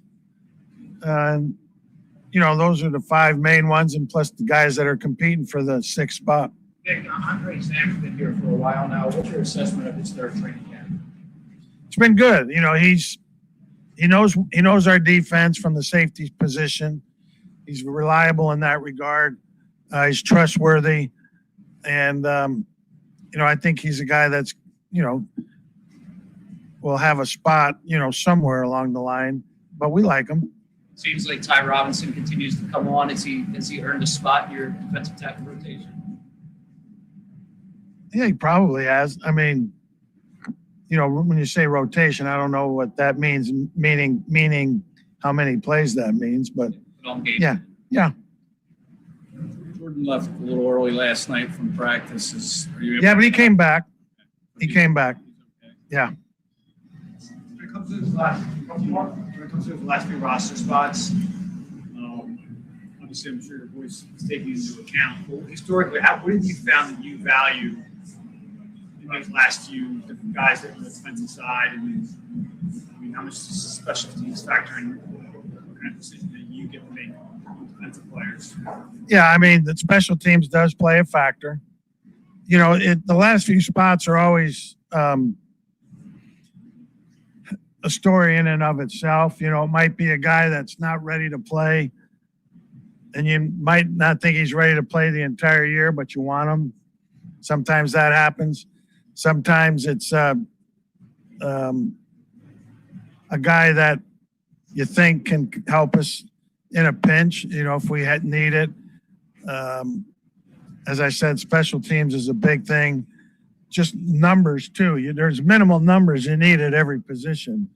You need 5 or 6 defensive linemen to make the roster. You need 8 to 9 outside backers and inside backers to make the roster, minimum. So the numbers is part of it also. It's our first time talking. When it comes to you, I just follow up when it comes to you, I don't know personally, but obviously further along your years, you want to win now. How do you accept if they're going to tell you 2 guys, we're going to be on the 53, but they're not going to play the entire year? Yeah, that's just part of it. We all want to win now. But it's Howie's job to always be building the team for future years, too. It's our first time talking to you since before that joint practice. What stood out watching them against the Patriots offense? Yeah, I thought those 2 practices against the Patriots were our 2 most beneficial and valuable practices the entire year, entire camp. Just like I said before, it's a different style offense. So that was great in and of itself. They have a good group of receivers. That was good to go against. Way different offensive scheme than ours. Great to go against. Those were 2 really, really good practices. We had, I think, 80-some plays the first day, 50-some, 60 maybe the second day with a red zone focus. Fantastic practices. All right, there you go. Vic Fangio, everybody. And obviously, I got 5 takeaways from that, and I had to switch one at the end there. I had 5 written down, and that last answer really added the 5th one to what I was going to talk about. Vic Fangio saying, number one, that he was asked about some of the backup players. And one of the things that he stressed, and I think this is something that we all need to kind of listen to on, is you need to do it against the frontline players. So in other words, yeah, if you could flash in some of these preseason games, but you need to be able to do it against the starters. So if you have, and it kind of ties into another one that I have listed here. If you play really well, like Ty Robinson, and have 2 sacks and 3 tackles for losses and have a big game, it doesn't sound like they're putting as much stock in that because of who you're doing it against. Was that the takeaway that everybody else got? Because he said about Ty Robinson that he probably has a role, but he's not sure what that means. In other words, yeah, he sounds like he's made the team, but I don't know what that means. I don't know how many snaps that really is. So I think it's going to show, yeah, you can have a good preseason game, but you're doing it against backup players, and that doesn't do much for me. And I don't know what kind of role you have. So that's 1 and 2. Number 3, Michael Carter Epps, that battle for safety. It sounded to me, and I don't know if anybody heard it the same way I did, it sounded to me like he's leaning more towards Carter than Epps. Did everybody else get that feeling as well? I think he's been kind of leaning more to maybe not Epps the whole time, but he's been giving Carter some love the last couple of weeks. It sounded to me, right, that he was leaning a little bit more towards Carter than he was to Epps. That was my 3rd takeaway. My 4th takeaway is – because really quick, Mike, last week when they asked him about Epps, he gave a very bland answer because we played the presser last week, and he said, well, you know, Epps has played in the league for a while. He knows the position. He knows the defense. I'm not worried about him. Like, he was very just like whatever about Epps last week. Well, it's almost as if he's like, I'm comfortable with Epps being the backup. I'd like someone else to be the starter. Right. He would like someone else to come and take that job. Number 4, he did say that the Cincinnati game means something. Like, there are roster spots. So he did acknowledge that, yeah, there's some guys that are still, this game has a meaning for. And the last one, obviously, is the practice versus the Patriots. He thought those were the really, really, really good practices. And it goes back to the discussion we had a little bit yesterday and we have all the time. These coaches don't value these preseason games anymore. No. Those practices, he was gushing about it, really, really good practices. And what did he say about it? We had 80 plays. We got to run a lot of red zone stuff. They can pick and choose what yard line they're on and where they play. You can't do that in a preseason game. You know what I'm saying? Like, the other team might not ever get into the 20-yard line area, so you might not get any red zone opportunities. Yeah, it was something that, you know, both we'll play more of this audio later, but, you know, when Jason Kelsey was on Nick Foles' podcast, they went into a whole part of the show about how, hey, NFL teams are always going to get more from joint practices than preseason games. Well, that's been something that has been happening over the last, you know, the joint practice stuff kind of happened about 4, 5, 6 years ago where, you know, you got the old school people who still think these preseason games are useful. You know, I'm sure if you listen to the locker room on the weekend, you probably have Billy still pontificating at the cloud in the sky. Yeah, and you have me still arguing with him about it. That he wants to see these players play in preseason games. And I'm thinking, how in the year 2026 could you think that that's going to help this team at all? And there's so many reasons why it doesn't. Number 1, the coaches don't think it helps. That's paramount. Number 2, the game is Friday night. They don't play until 2 weeks later. Right. So even if they played a half of football, how is that carrying over to the start of the regular season? I can understand it if they played Friday night, this Friday night, right? If you came out and told me, hey, they're playing Friday night, August 28th, and their first game was September 6th. They don't play until September 13th. Well, there's another reason, Mike, really quick, why they don't play in the preseason anymore. And I wanted to play this audio because you just made me think of it. So Jason Kelsey gave his working theory, Mike Gill, about why you will never see the Eagles starters in a preseason game in the Nick Sirianni era ever again. I think that they're still, I don't know this. I want to be very candid. I haven't talked to Nick about this or anybody at the Eagles. Jalen Hurts took a shot on the sideline maybe in 2021 against the Jets in a preseason game. And I think that is kind of still in the back of the minds of everybody in that organization because it was a late out of bounds hit that could have gotten him done for a good portion of the season, if not all of it. And I think then and there, I bet that the team and everybody involved with it probably made the decision of we're going to be on the cautious side of what we do in these preseason games. And him and everybody else, by the way, how many teams are actually still playing their starters? I mean, especially the third preseason game now. Very rare.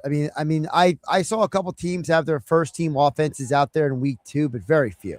Yeah, it is just something that the teams don't value, and the juice isn't worth the squeeze. Getting a guy hurt in a preseason game. Now, you could say they could get hurt playing in a joint practice, which is fair. They can.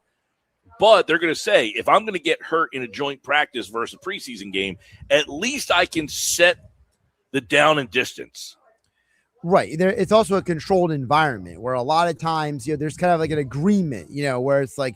Well, that's what I'm saying. You could set the down and distance. You could say to the Patriots, all right, we're going to run 10 plays from the 10-yard line so that we can work on that. We're going to run 10 plays from inside the red zone so that we can work on our red zone offenses. You might never get in the red zone in a preseason game. Right. So you can't run a red zone offense in a game if you can't get there. But in a controlled practice, you can say, hey, the next 15 plays, we're going to run them all from this yard line on this down and distance. We want to run 4th down and 5 for the next 5 plays here. I was thinking more in terms of like a lot of those injuries that we've seen in preseason games.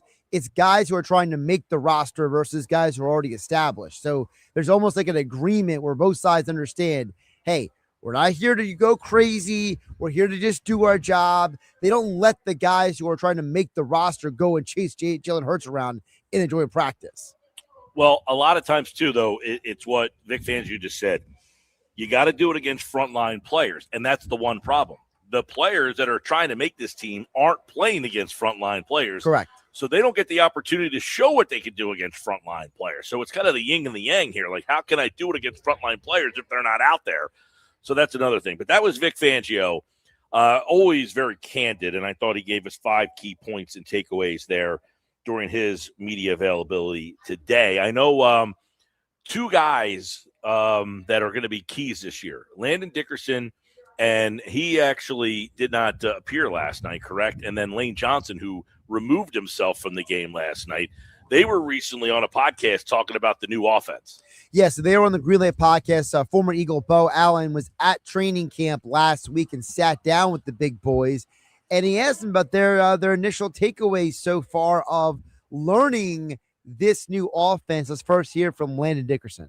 The 3-point stance thing is an adjustment, but again, it's just I think the focus is a lot more on getting to the ball and playing fast versus, a past system with a lot of problem solving at the line of scrimmage. And this is more just kind of let's get up there and just, run our plays. And, if the defense can't get set or stem the front, Vic loves to do all that sort of stuff. So, big thing is just if we can get up there and catch them before they can get adjusted, that's kind of a big philosophy of this offense. Yeah.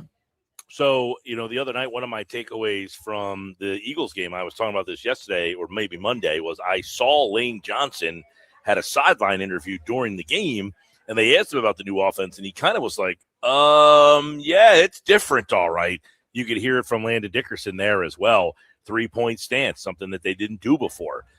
This is something that they're going to have to get adjusted to. But I'm really interested to see what these guys think about this offense overall. Well, I wanted to focus on because Landon talked about, there's less troubleshooting before the snap. There's less thinking before the snap. And Lane followed up on that point when talking to Bo Allen on the Greenlight pod. Before that, we just basically tried to never let the quarterback throw hot. We tried to pick up all the protections and, Kelson Canada, you got to be a wizard in the middle. It's an orchestra. Especially some of these exotic blitzes you get from D coordinators like Flores or Vic. You guys see that Todd shit. Bowles. Todd Bowles. Yes. Yeah. And I'll tell you what, how many times have we talked about, the hot routes and all the different blitz breakers and that kind of stuff? You wonder how much different this offense will be against those exotic blitzes and those things, maybe simplifying the offense and the stuff that these guys up front will do. You know what's funny, though? I do want to be cognizant of the fact that they won a Super Bowl and made it to a Super Bowl with the previous offense. Sure. So I do think that there is some, did the Eagles overreact to what their offense was, or is it fair to say, no, we had to make a big change? Because this is a big change. It is a big change, but what I find interesting is what you heard Lane just say. You mentioned about that. He said, "Hey, we didn't really run out route. We were running an offense that was different." And you already saw the joint practices last week, Mike. What was Hurts doing? He was getting the ball to Saquon, getting the ball to Will Shipley in the flat as a hot route. So it's interesting that before that was almost not even a part of the offense. It's funny because how many times over the years have we talked about getting the running back involved in the pass game? And if it's as simple as like, hey, you see an exotic blitz or you see a blitz breaker, just dump it to that guy and let him. I talk about all the time is get the ball in years past, get the ball to A.J. Brown short, and then let him go one-on-one with a safety or a corner. And I tell you, I guarantee no safety or corner wants to try to tackle him one-on-one. Definitely not. I thought that was something that was a complete missed opportunity over the years. And then finally, Lane wrapped up the conversation with Bo Allen, the Green Lake podcast, talking about there's another part of the new offense that he is interested to see how it impacts other teams' defenses. It makes the defense cover the whole field. And if they over pursue and kind of how the run game is, you circle the wagon, if not, ride that wave backside. So, yeah, people have to be gap sound. I think a lot of the motions and shifts merit up. So, like I said, it takes these guys on defense a little, it puts them in a bind longer to make their decisions.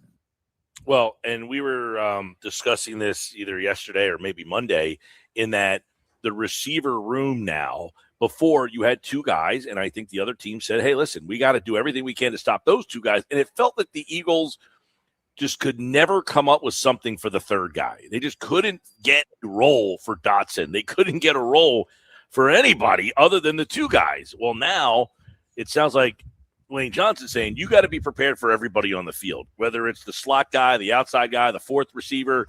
And I said yesterday, I think that Dallas Goedert has the big year this year.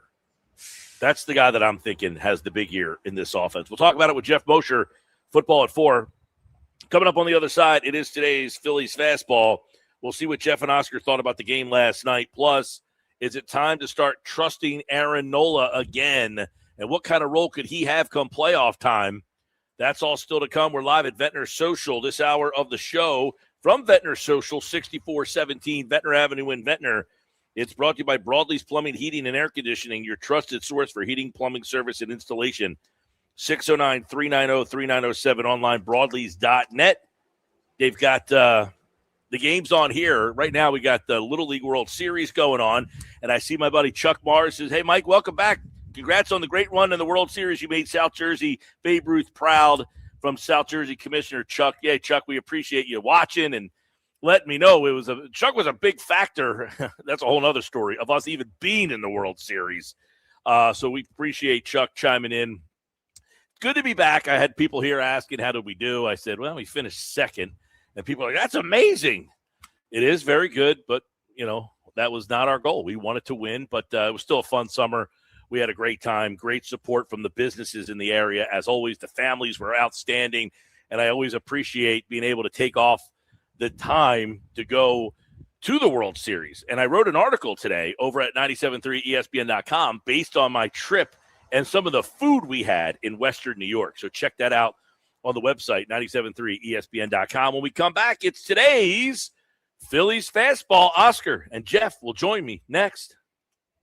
LeBron James plays here. Here's James for three. Got it. LeBron James knocks it down. 97.3 ESPN, South Jersey's radio home of the Philadelphia 76ers.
You're listening to the Sports Bash with Mike Gill. Never thought this radio stunt would catch on so big. On 97.3 ESPN.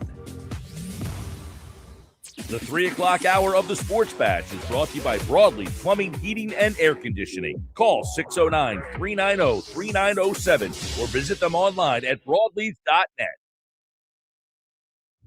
All right, time for today's Phillies Fastball as we take a look at the Phillies getting ready for the Mariners.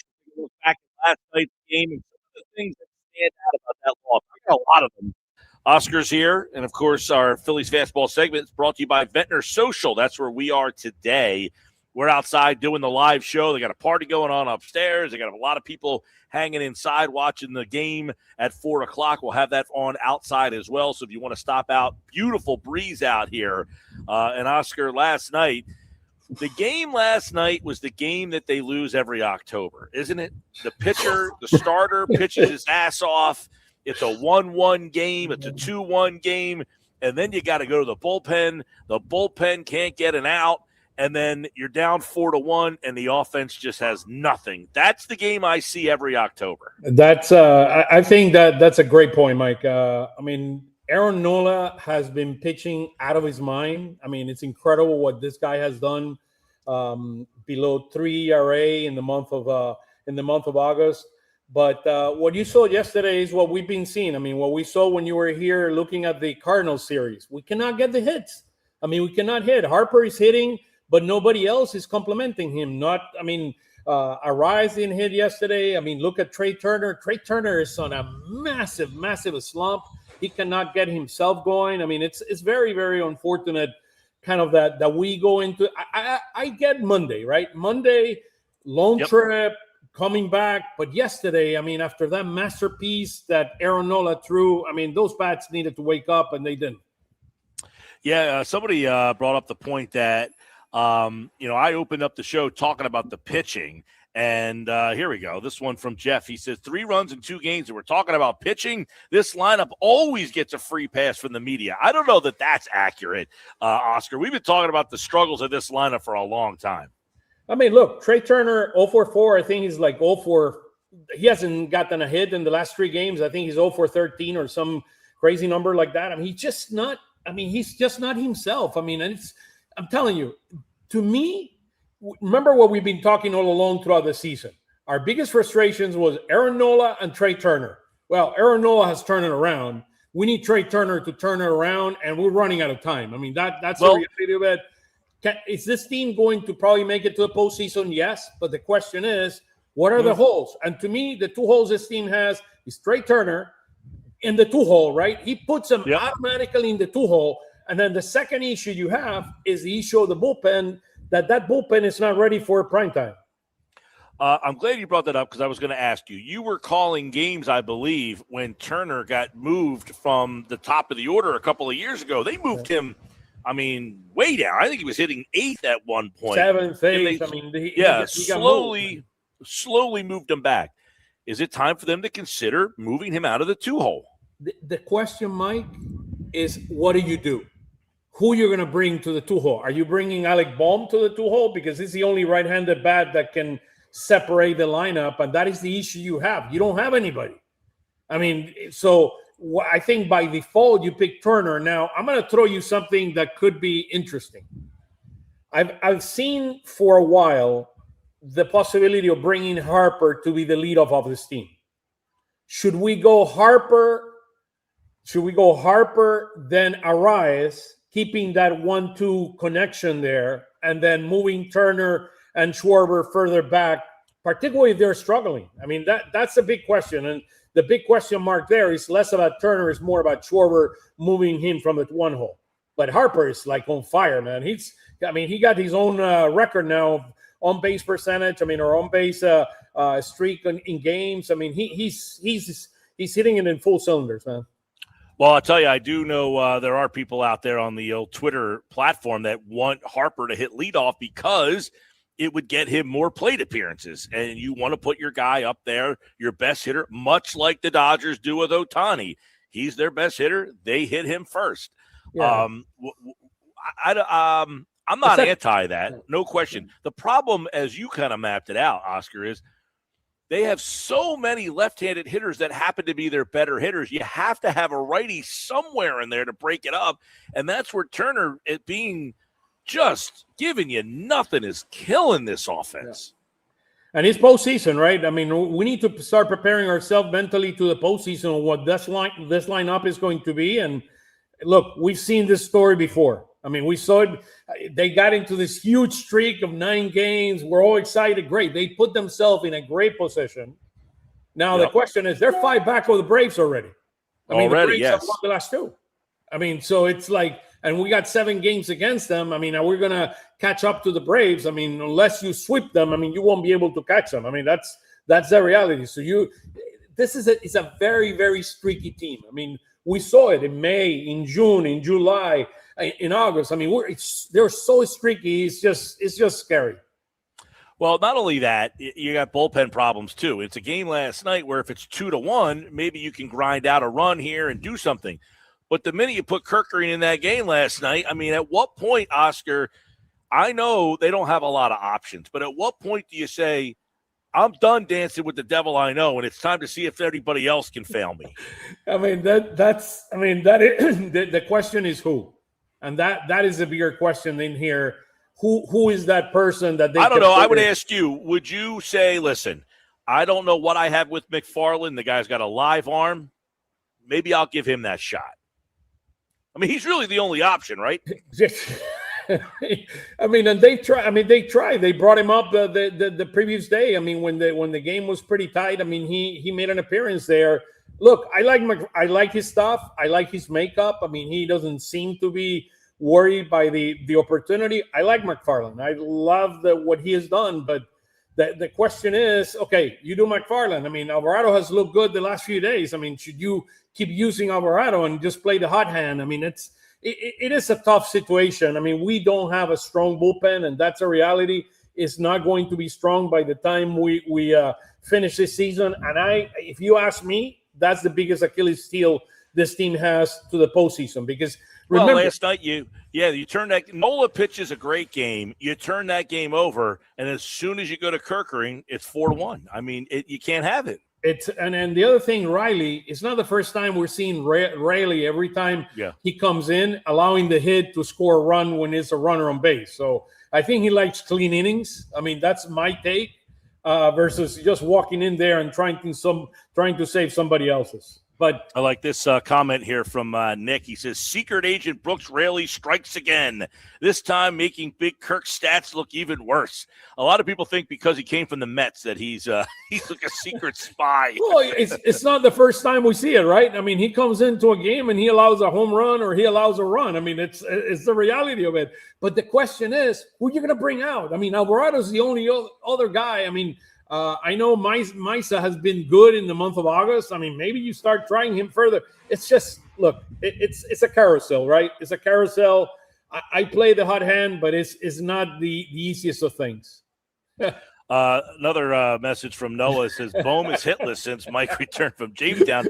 And I bring this up because if you remember, one of the last shows I said to you, Oscar, hey, do you just bench Bohm and play Hill and De La Cruz in right field and move Harper back to first base? And then Bohm went blistering hot. Yeah, he had 5 hits the next day. I mean, come on. And now he hasn't done anything. Look, it's the type of hitters they are. I mean, they are very, very streaky, Mike. I mean, at least he got 2 bases on balls yesterday, which we can share something about him. But look, it's a problem. I mean, only 6 hits yesterday. The previous day, hardly any hits. I mean, and the problem is the top of the lineup, and it's Schwarber and Turner. Schwarber has not been. I mean, look at. I mean, I was looking at the Schwarber numbers in the month of August, and they have not been very, very good. I mean, Schwarber is hitting 198 in the month of August with a 321 on base percentage, 763 OPS, the worst OPS of the entire year for him on a monthly. Looking at the months, he still hits his six home runs and 16 RBIs. I mean, but he's not. I mean, like Schwarber Harper, 510 on base percentage in the month of August. I mean, and you got to give it to Arraez. I mean, by the way, Arraez is up to 305 in the month of August already with 11 RBIs. So he's doing his part. The problem is the rest of the lineup is they're not doing their part, and that is the part that worries me the most. That is true. I mean, and then when Nola started, ultimately it looks like Nola is destined to be the number 4 starter in the playoffs. I mean, is that basically what his role, what it comes down to for him? Yeah, I mean, that's the way you do it. I mean, assuming Wheeler turns it around, which I expect 100% that he will, it's going to be Sanchez, Wheeler, depending. Here's an issue, Mike. Here's an issue, and this is very, very important. If we go out, we are, I don't know, let me just double check how many games are we behind on the wild card now, behind the Cubs. So in the wild card right now, we are, come on. There we go. In the wild card right now, we're 3 games behind the Cubs. We got up to 2. The problem with that is right now we're playing the Cubs in Chicago. The Cubs right now are super, super hot. I mean, they just started, by the way, out in Arizona. Yeah, they walked them off. Did you see that? That was incredible. They walked them off night, yesterday. Yes. Yeah, they walked them off yesterday. But look, the Cubs have been playing very good baseball. We're 3 games in the loss column. If the season ends today, we need to play the Cubs in Chicago. And you and I know that Christopher Sanchez is not the same pitcher away from Citizens Bank Park than in Citizens Bank Park, and that worries me significantly. Not only that, I've been saying this all along, Oscar, is that the Cubs are the worst matchup for you because they have multiple left-handed starters. I mean, you got Imanaga. They went out and got David Peterson. I mean, I don't know what's going on with Steele, but obviously and they went out and got Gausman. I mean, they got Boyd. Boyd is pitching well. I mean, Matthew Boyd's the other guy I forgot about. Yeah, Holmes. They got Holmes as well. I mean, and they got Gausman from the Toronto Blue Jays. Mm-hmm. So they're a team that has loaded. They're loaded. That's a team, right? And then they're loaded with lefties, which has been your Achilles heel essentially the entire season here. Look at this. I was looking. Just look at this number here. Trey Turner in the month of August, 209 average. 281 on base percentage, 572 OPS. There's no way. 6 RBIs. He has 11 runs. I mean, it's just. I mean, it's unheard of. And he's making $30 million a year. It's. I mean, listen. I have been a very strong critic of Trey Turner. I said 2 years ago, if I could amnesty any contract in the entire city of Philadelphia, his would be the one. I saw today where he will be 41 years old in his last year of his deal. Think about that. 41 years old in the last year of his deal. That's a tough pill to swallow, man. Give me a thought on Luzardo and what, I remember we were doing this segment back in April and May, and our friend Geoff was just going off on Luzardo and his lack of consistency. You could make a strong argument that right now Luzardo's the guy you trust the most. I do trust Luzardo the most. I mean, he has a 1.65 ERA, 2-0 in the month of August, and it's not only that. I mean, if you go back and look at his numbers, I mean, they are really, really good. I mean, when you this guy has been the hottest Phillies pitcher over the last 3 months. I think since May, he has an ERA of like 2.45. I mean, he's been absolutely lights out. I mean, the most consistent pitcher right now we have in this stuff has been Luzardo since the end of May. So hopefully, look, there it is. Turner 678 ranks 122 of 137 qualified hitters for worst OPS. I mean, it's just bizarre. It's bizarre. And there's nothing you can do about it. Okay? Nope. I wanted to trade him for Lindor. I wanted Lindor here. I mean, at least Lindor gets a fresh start and Turner gets a fresh start up with the Mets. Remember the duo getting Soto and Turner together? I mean, doing something like that. They have similar contracts, similar age. I mean, and hopefully it wakes both players up. But I'm telling you, I do believe that Turner puts too much pressure on himself. And look, the whole saying, I mean, it's hard to play in the East Coast. And I think that's part of the issue here. He was really good when he played for the Washington Nationals and when he played for the Dodgers. But when he comes to the boiling waters of Philadelphia or New York, I mean, that's where, I mean, the expectations are really, really big. And that's a problem. All right, Oscar, of course, Phillies fastball. We got the game coming up in just a few minutes. We'll have plenty on that. And, of course, tomorrow we'll recap it all as the Phillies trying to get out of Seattle with at least one win. They'll head to Anaheim to go take on the Angels. And Phillies fastball is right back here on the Sports Bash tomorrow here on 97.3 ESPN. All right, well, let's see if they can squeeze one out here today. We need one. We cannot be swept. Take it easy. Thanks, Mike. All right, man. There's Oscar, of course, Oscar Budishin, the former play-by-play voice on these Phillies radio Spanish network, and always giving us his insight for Phillies fastball, which is brought to you by Ventnor Social, the place to watch every Phillies game, including today. First pitch coming up at 4:10. Come out and watch with us. Yeah. If you go upstairs right now, there's a big crowd upstairs of people hanging out, getting ready to watch the Phillies game right here at Ventnor Social. We're downstairs right when you walk in Ventnor Social. They got a big social area with a big screen TV. So we're hanging out watching the Phillies game outside today. The inside is open. It looks like the bar's got a nice little group of people hanging out at the bar. But the Phillies will start at 4:10. We'll start to get into that. And former Philly Dave Gallagher will join us. When we come back, it is today's Unsportsmanlike moment of the day. I think you'll enjoy this one, everybody. Stick around. Plus, we got football at 4. Mosher's here today. No Nuggets today. Nuggets is back tomorrow. We do have a fun edition of Josh's Jerky, though. And we have all that and more still to come on the Sports Bash live on 97.3 ESPN. Eagles preseason football as the Eagles get ready for the 2026 season. Hosting the Cincinnati Bengals in the preseason finale. Friday night. Pre-game coverage starts at 6 with Merrill Reese and Mike Quick calling all the action starting at 7. Shotgun. He's back. Here comes the rush. They've got him in midfield. It's Ty Robinson. You bet it is. This is South Jersey's radio home of the Philadelphia Eagles. 97.3 ESPN.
It's the Sports Bash with Mike Gill Do I have everybody's attention now? on 97.3 ESPN and the 97.3 ESPN free mobile app. The 3 o'clock hour of the Sports Bash is brought to you by Broadleaf Plumbing, Heating, and Air Conditioning. Call 609-390-3907 or visit them online at broadleaf.net.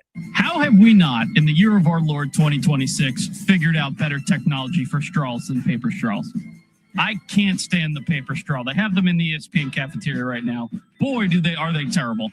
They're just they never work right. They start to crumple as soon as you put them in your drink. I hate them. I hate paper straws. We need to figure out a better method. So I have metal straws that I mean, you don't have a purse or a bag like I do, but I keep them with me most times.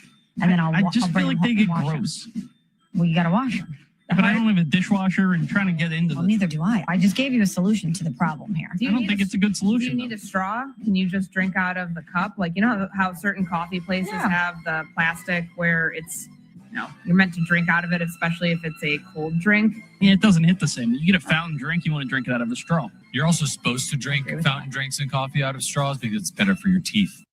All right, that's our Unsportsmanlike moment of the day. You can listen to Unsportsmanlike weekdays from 6 to 10 on 97.3 ESPN with Evan, Michelle, and Canty. Costello's absolutely right. The paper straw, it's lived out its usefulness here. We've got to do something better. Now, I do have a metal straw, Josh. You know where I got the metal straw? Where's that? The Flyers game. Oh, there you go. I went to a Flyers game, and that was what the gift was when you went in as a fan. They gave us metal straws. The metal straw is a strong alternative. So if you're a place that wants to be environmentally sound, you go with the metal straw over the paper straw. All right, I get it. You don't want the plastic. You don't want to hurt the turtles. You want to make sure that everything environmental is okay. You don't go paper straw. You go metal straw. The paper straw is it doesn't do its job. If your job is to be a straw to get the liquid into your mouth, it's failing. The paper straw always felt like a bad idea. It never made sense to me. I never understood why people resorted to that. It just is such a bad move. The metal straw is strong. I do use the metal straw. Now, are you someone that wants to drink the fountain soda from the straw or right from the glass or the cup? See, I'm a right from the glass guy. Someone hands me a mixed drink at the bar, I feel weird drinking out of a straw. I'm not a big straw guy either. I much rather go right out of the glass or the whatever. My buddy spent the last couple, one of my coaches, he's straw on everything. He refuses to drink without the straw. But the paper straw, I agree with Pat Costello. The unsportsmanlike moment of the day, paper straw, we must RIP those things. Move on to the metal straw if you must save the environment.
home of the Philadelphia Eagles. They got him again! Sixers. Bang! It's good!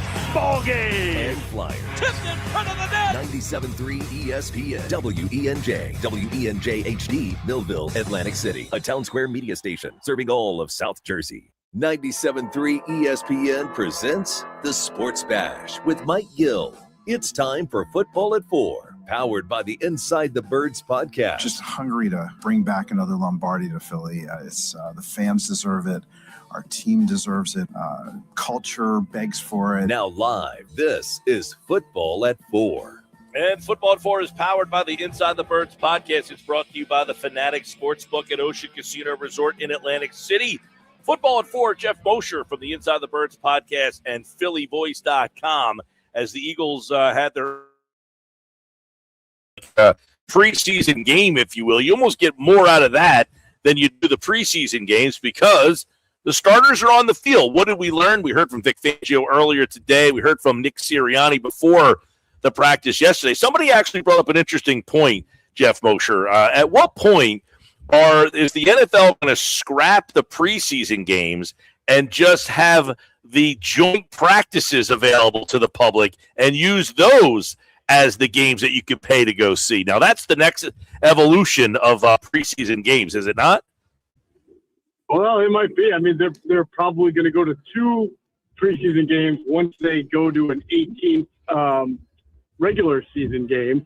So they'll figure out a way to they'll lop off another preseason game, and they'll continue to do. That will actually make joint practices that much more important because now you only have 2 preseason games, and everybody seems to love the work that you're able to get in joint practice. And I don't know if there's a bigger advocate for joint practices than Vic Fangio. I mean, it feels like he wants to do press conferences just devoted to the value of joint practices. And he felt that the Eagles got a lot of great work in against the Patriots. I think you mentioned something, so 80 some odd reps on the first day of practice, which is a lot more than you get in a normal practice at your own facility. So there's a lot of merit to them.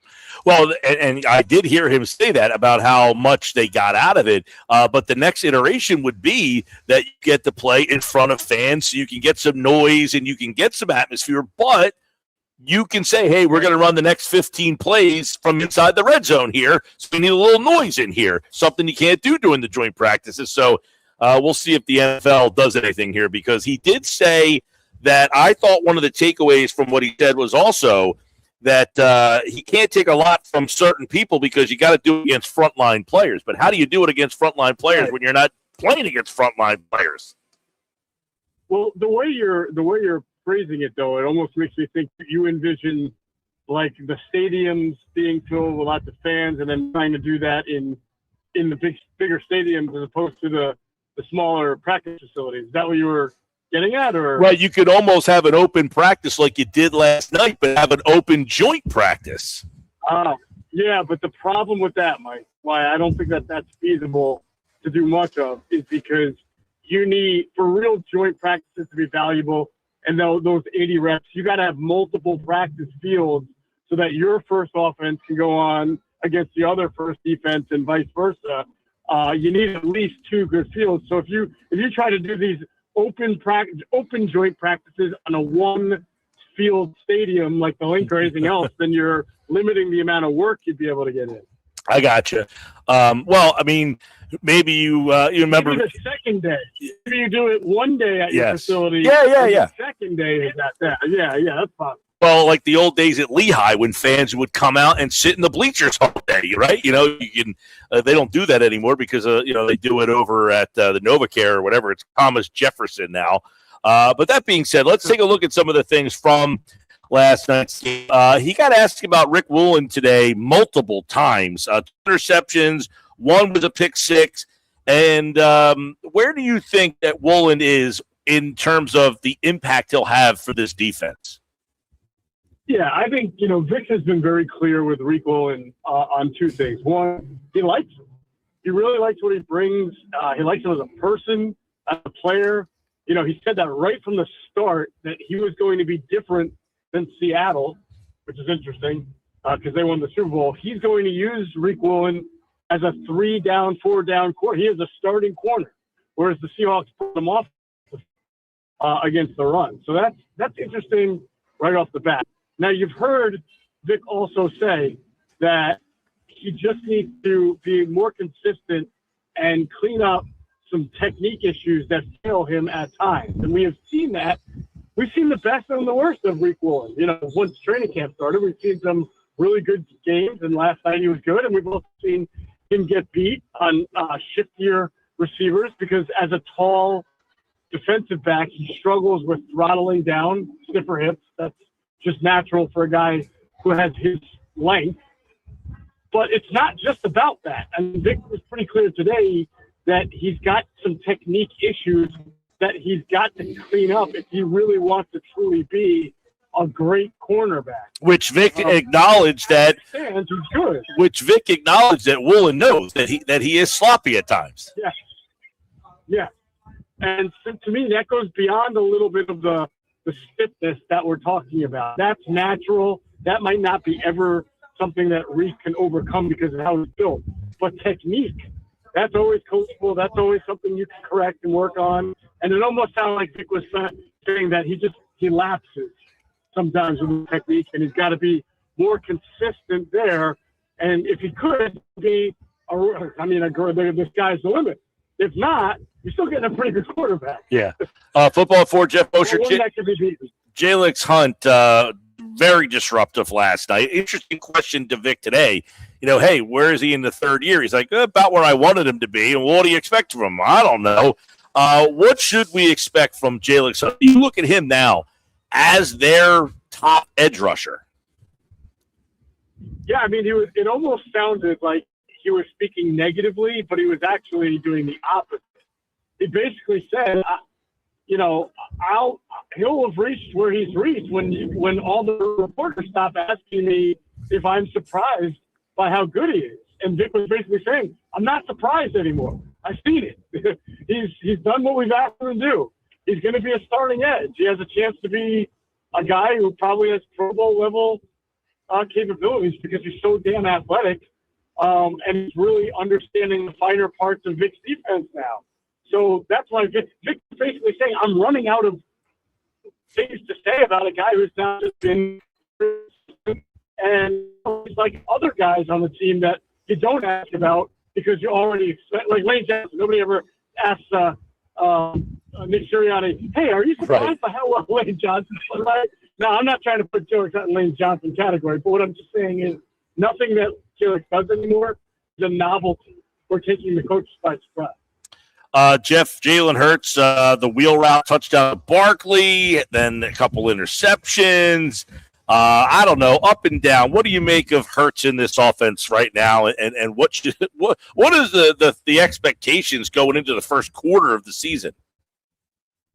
Yeah, I just watched their last practice at training camp, and it was kind of like what I've seen all throughout camp. Just a lot of short stuff. Nothing really. Nothing like past training camps where there would be a couple of bombs. That was Jalen's always best throw. A little choppy. And I said to Andrew, if the Eagles weren't learning a new offense, if this were just a continuation of the last few years, man, we would probably be really hard on the offense as a whole, on Jalen Hurts, because it really hasn't looked pretty. And whenever you're in year 6 of a quarterback, you want to see like that point where training camp's a breeze because you don't get touched. And you haven't seen that, but they are learning a new offense, and I'm not overly concerned about it. I do think that I think the short stuff's important because this offense is going to be predicated on pitch and catch and some layup routes. I'm not totally. Wouldn't say I don't want to be like too down, but I also don't want to be too praiseworthy because it really hasn't been poetry in motion. It really hasn't been what you would hope to see. But I just think I think I've been telling you this for a while. I think September is going to be a little bit of a struggle. Well, and also they're going up against the defense, a really good defense every day. Well, and then you've got the other, like you're watching the team play, and I see Carson Steele with 6 catches. I'm thinking they're not going to throw the ball to the running back 6 times, or this is a completely new defense. Maybe they will. Last night he throws a touchdown to Jalen Hurts. Am I supposed to think now that the running back will be a bigger factor in the pass game? I think the opportunity for the running back to be a big factor in the pass game has always been there in any offense, but it just hasn't been a part of the offense. And I definitely will say I've seen more route diversity from the running backs this year. I saw Saquon run a Texas route the other day in practice. I'm like, darn, I haven't seen a running back run a Texas route in quite a while in this offense, so that's good. You mentioned the Saquon touchdown last night. It looked like a wheel that sort of evolved into a corner route, which makes me think that maybe adjustment or some leniency on Saquon's part about how he was allowed to run that route, which would also be a little bit of a new wrinkle in the offense. But, Mike, until we actually see this happen in the regular season, I'm not going to make any declarations that the running back is going to be a bigger part of the pass offense until we actually see it. All right, let's look at the passing offense. Hollywood Brown, who has not had a good camp, has a touchdown last night, little crossing route. Mekhi Lemon, little wheel out of the backfield. I looked at the Green Bay receiving core the last 2 years in that offense. They did not have a 1,000-yard receiver in either of the last 2 years. So is it more likely that this offense is similar to that, where Devontae Smith maybe leads the way, but it's only like 850 yards, but then the next guy has, say, 600, and the next guy has 500? Or is this more like Seattle, where they got one guy that's got 1,500 yards, and then everybody else is just there around 300-400? Yeah, I'm leaning towards Seattle, and I would say that this sort of gathering of some pretty talented receivers who either haven't yet hit, obviously Matthew Golden was a first-round pick. He had an okay year, nothing special. Christian Watson has been injured a lot, but I think he's actually going to have a huge year this year. And I love Jaden Reed, but he missed a lot of last year with that bones fracture I think that he had. But they don't have a Devontae Smith, right? So they've had to spread the ball around. That's the way their offense works. I think the way this offense is, and with how good Devontae Smith is and the top 10 pick and all, he's got to be the target monster. I mean, I think if he's under 1,000 yards for the season, then it's not a good thing for the Eagles offense. I almost think that there's got to be a number two who steps up and is more productive than, say, whatever the number two, I guess last year, Watson had like 800 yards and Jaden Reed had like 500 yards. Well, in 2024, Geoff, the number two guy was Kraft. And last year, he was on his way to possibly being the number one guy. And that is something that is really interesting to see how big of a role Goddard has, because last year, Kraft was averaging 15 yards a catch. He had like 6 touchdowns. He was on pace for like 90 catches before he got hurt. Yeah, he's a real beast. He's a good player. And that offense, again, it may lack a true 1,500-yard type of bulldog, but it's got a lot of different guys who can stretch the field and catch the ball. I mean, obviously, we've seen Tay Wick come here and have a pretty good camp, but you can understand why he was 5th in the pecking order last year. They just have some pretty good players, just not one guy yet who has become an all-pro.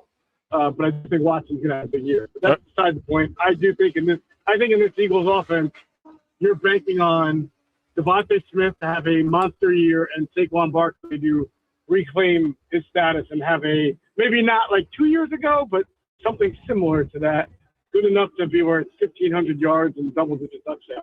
If you don't get that, I think there's going to be trouble. All right, I want to go on a couple things Fangio said today. One, he mentioned Michael Carter and Epps. What was your read into what his messaging is between those two guys? My read is that Epps is going to start. Carter is going to play in sub packages. And as the season goes on, if there's a struggle there because Epps is aging or declining, that Vic has the confidence that Carter can step in and do it. He just wants Carter to continue to have more safety reps in practice as opposed to nickelback reps. He mentioned the Ty Robinson. I thought this was interesting because, he said he probably has a role, but I'm not sure what that even means. I guess when you – and it made me think of this because Jordan Davis gets hurt. Now, he went out of his way. Hey, he came back and everything. But does Ty Robinson have any role, or is it really the three guys obviously Carter, Davis, and then Ajomo? And then they have a couple other guys. Like Robinson can have 2 more sacks and 3 more tackles for losses. He has no role on this team, right? Yeah, I mean, that's just it. It's sort of like the conversation with Darius Cooper. Yeah, he can have a great camp. He can light it up. He can be a great story as an undrafted free agent. But at the end of the day, how much is he going to play? Behind Devontae Smith, behind, Mekhi Lemon, behind Taywick, behind Goddard as a tight end. Like, where are the targets for Darius Cooper, no matter how good he looks? And Ty Robinson, is, no matter what, is going to be behind Jordan Davis, Jalen Carter, Moro Ajomo, and Byron Young. Yeah. So it's great, but really the goal for him is just to keep getting better, keep doing what he can do in practice, keep refining his technique, showing that club move that he's got that's good, and that next year, well, if there's an injury this year, he can step in. But next year, when Moro Ajomo, if he leaves to free agency, then next year he can step into that role. All right, Geoff Mosher, Friday night. We've got one more. And Vic Fangio said the Cincinnati game does mean something. Who does it mean something for? I think on defense for Vic, it will mean something about Michael Carter continuously getting more safety reps. I think the 2 undrafted kids in the secondary are interesting, Kushikin and Pulley. Yeah. It's not all settled there at safety. I mean, look, he told you what the deal was at corner, and it's not pretty, right? He basically said your 3, 4, 5 are Jonathan Jones, who just got back to practice today, Jonathan Jones, Mac McWilliams, and Keeler Ringo. I don't know how great to feel about that. And I don't know how great Vic feels about that. I think he's just stating that that's his 3, 4, 5 right now.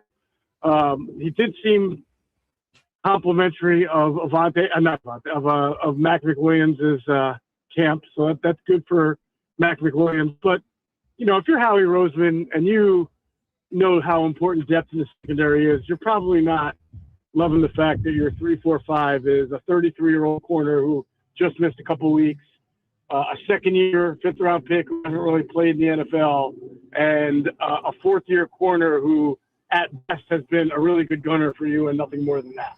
Right, and I agree with that wholeheartedly. Is that secondary seems to have a lot of questions here. And I would ask you this, what's the biggest – like, you came in with concerns. Has any other concerns emerged through this training? And by the way, Bryce Harper with a 2-run homer here in the first inning as we're having this conversation. That followed a Trey Turner. That followed a Trey Turner strikeout, by the way. Just to throw that out there. No, Schwarber had the game off with a ground rule double, and then Harper just hit a 2-run homer. But has anything emerged from camp that has become a concern that maybe wasn't when we got to camp? Well, I think the tight end picture is definitely a concern. I saw Kempsky over at Philly Voice writing about Stowers, how he's almost borderline unplayable. I mean, unplayable in that if for week 1, week 2, if you're having him active, what role is he serving? He's not out there catching a lot of passes, and he's only running with the second and third teams, and physicality has been a difficult part for him. He's not helping you out immensely on special teams. Right. He's got a lot to learn, and that's fine. That's kind of what was expected.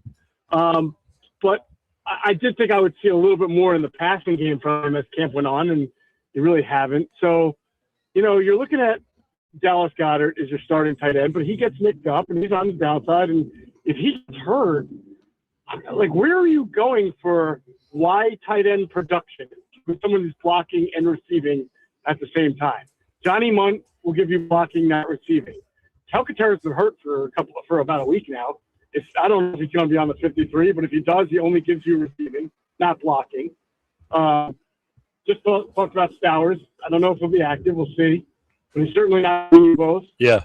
Cam Latu, I've been talking him up. He got the pass today, and I felt like an idiot. But no matter what, he just doesn't. he doesn't get the opportunity. He doesn't get the ball thrown his way. He can block. They just don't seem to use him the way I would think that they would. So I don't really. Well, especially, Geoff, in an offense where the tight end has been very productive. Right. If you're going to, and then an offense where we expect to see a lot of 12 personnel, multiple tight end usage. I think the picture looks wonky right now. Geoff Mosher, Football 4 from the Inside the Birds podcast, which you can get on all podcasting platforms and, of course, all season long right here on Football at 4 on the Sports Bash Live on 97.3 ESPN. Eagles Friday night against the Bengals. Listen to it on your home for Eagles football, 97.3 ESPN. All right, buddy, we'll talk to you. Take care, Mike. Geoff Mosher. And, of course, you can check him out at phillyvoice.com as well. Phillies take a 2-0 lead. It's a home run from Harper. It was a leadoff ground rule double from Schwarber, a strikeout from Turner, and then a 2-run homer for Harper. A rise ground home struck out. 2-0 Phillies. So they have an early lead for Jesus Luzardo. We're live at Ventnor Social. They got the games on here, $5 Budweisers during the Phils games. And don't forget, for Eagles Sundays, you can watch all the games here, including the London game. They'll be open at 8:30 in the morning. So if you're already thinking about that, get your kegs and eggs right here at Ventnor Social, 6417 Ventnor Avenue in Ventnor. They got late-night happy hours from 9 to 11. That sounds like a good idea if you need a little something late at night. You know, it's always hard to find something to eat late. We were driving around when we were in New York last week. Nothing was open. Nothing. To have the place and hey, they're always open late. 9 to 11 for late night happy hour here at Ventnor Social. All right. I want to tell you about my guy Rocco and the team at Key Acura of Atlantic City. We're watching the Phillies. You know what they lack? Consistency. That is not the case at Key Acura of Atlantic City, where Rocco and the team have built a loyal fan base because they do things the right way year after year. They deliver the kind of performance, precision, and dependability that you can count on. They've got outstanding customer service. Take it from me. Go see for yourself. Key Acura of Atlantic City is the small but friendly dealer. Chilton Road EHC online, Key Acura of Atlantic City.com. And, of course, you can say Mike Gill from the Sports Bash sent you. And go tell Rocco we said what's up. I know he'll be watching this Phillies and Eagles season. All right, coming up, it is today's Knicks Nuggets. Knicks out. We got Josh's jerky today. We'll see what he's got for me on this Wednesday edition live on a Wednesday. We are outside on a beautiful day in Ventnor at Ventnor Social. So if you're looking for a place to watch the Phils after work, stop on by 6417 Ventnor Avenue in Ventnor. You're listening to the Sports Bash with Mike Gill. Never thought this radio stunt would catch on so big. On 97.3 ESPN.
In a world where summer hunger can strike at any moment, only one chicken can fight it.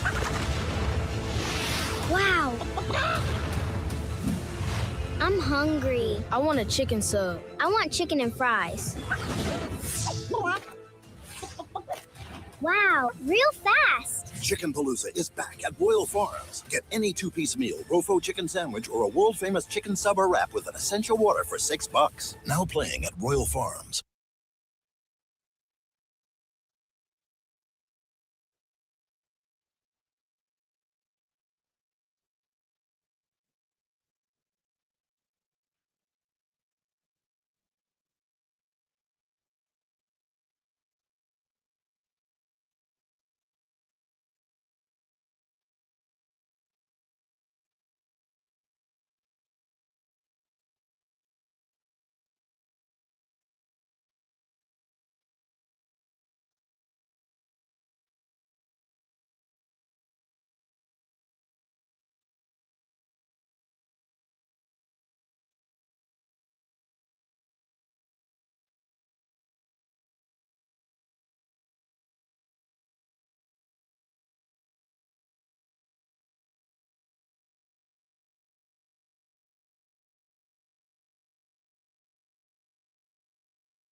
You're listening to the Sports Bash with Mike Gill. When I'm driving, I got a guy on the radio who talks to me. I can't see him, but he talks to me. On 97.3 ESPN. I was listening to Jason Kelsey on a podcast yesterday. Jason Kelsey's right. When you look at it, was with Nick Foles. If you look at it, there's no quarterback in Eagles history that has played bigger in big games than Jalen Hurts. So I don't think that much pressure on Jalen Hurts. I think he's struggling right now because he doesn't have his number 1 and 2 wide receivers on the field. And there's a lot of new nomenclature and verbiage in the offense that everybody's trying to learn. Sal Paolantonio last week on the Sports Bash. Josh was filling in. Sal Pal jumping on, listening to the podcast with Kelsey and Foles. What else did they have to say? We'll have that for you in just a couple of moments. Now, Sal Pal was on the show last week. He'll be on the show every Friday this year. Again, for Sal Pal Fridays, looking forward to that. The Sports Bash is live at Ventnor Social, 6417 Ventnor Avenue. Now, we got the Phils on. It's 2-0. Harper with a homer. Harper with a big catch. Harper's doing everything. Harper's trying to win. I can't know if anybody else is, but he's trying to win. Yeah. Well, it's 2-0. We'll see if they can score again. They've been having trouble scoring. Luzardo pitching, had a good first inning. Hopefully everything goes well. I'm just happy to see a 3-2 count right now. I mean, it's like a miracle. You're ahead of us. No, I'm just kidding. It's 3-2. Here's Harper, Marsh just draws a walk. All right, so you got a guy on first and second with nobody out for the Phils. Nobody out for the Phils. So looking to do some more here. Don't forget, we've got Dave Gallagher coming up to talk a little Phillies with us a little bit later on in the show. I guess I should move back into the camera here. Might be helpful. Yeah. Well, I'm looking at the score is a little step to my right here. There's like a little bit the angle. in front of me here. Yeah.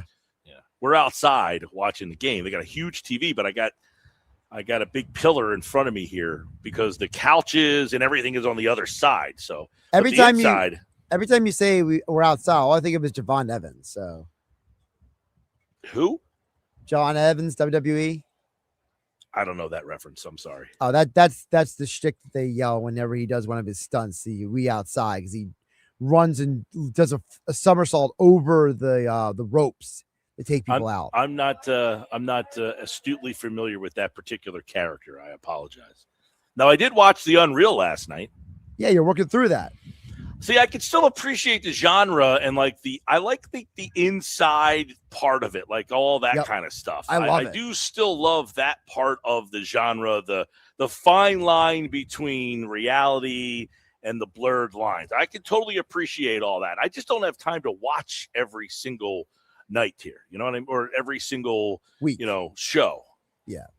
No, I get it. It's just I just so much enjoy I just love watching theatrics. I love watching and just having my own little commentary while I watch it. You're just like, I can't believe he did that move. I can't believe they're doing this storyline. I want to see more of this person. I want to see more I enjoy all of the minutia, especially the behind the scenes stuff.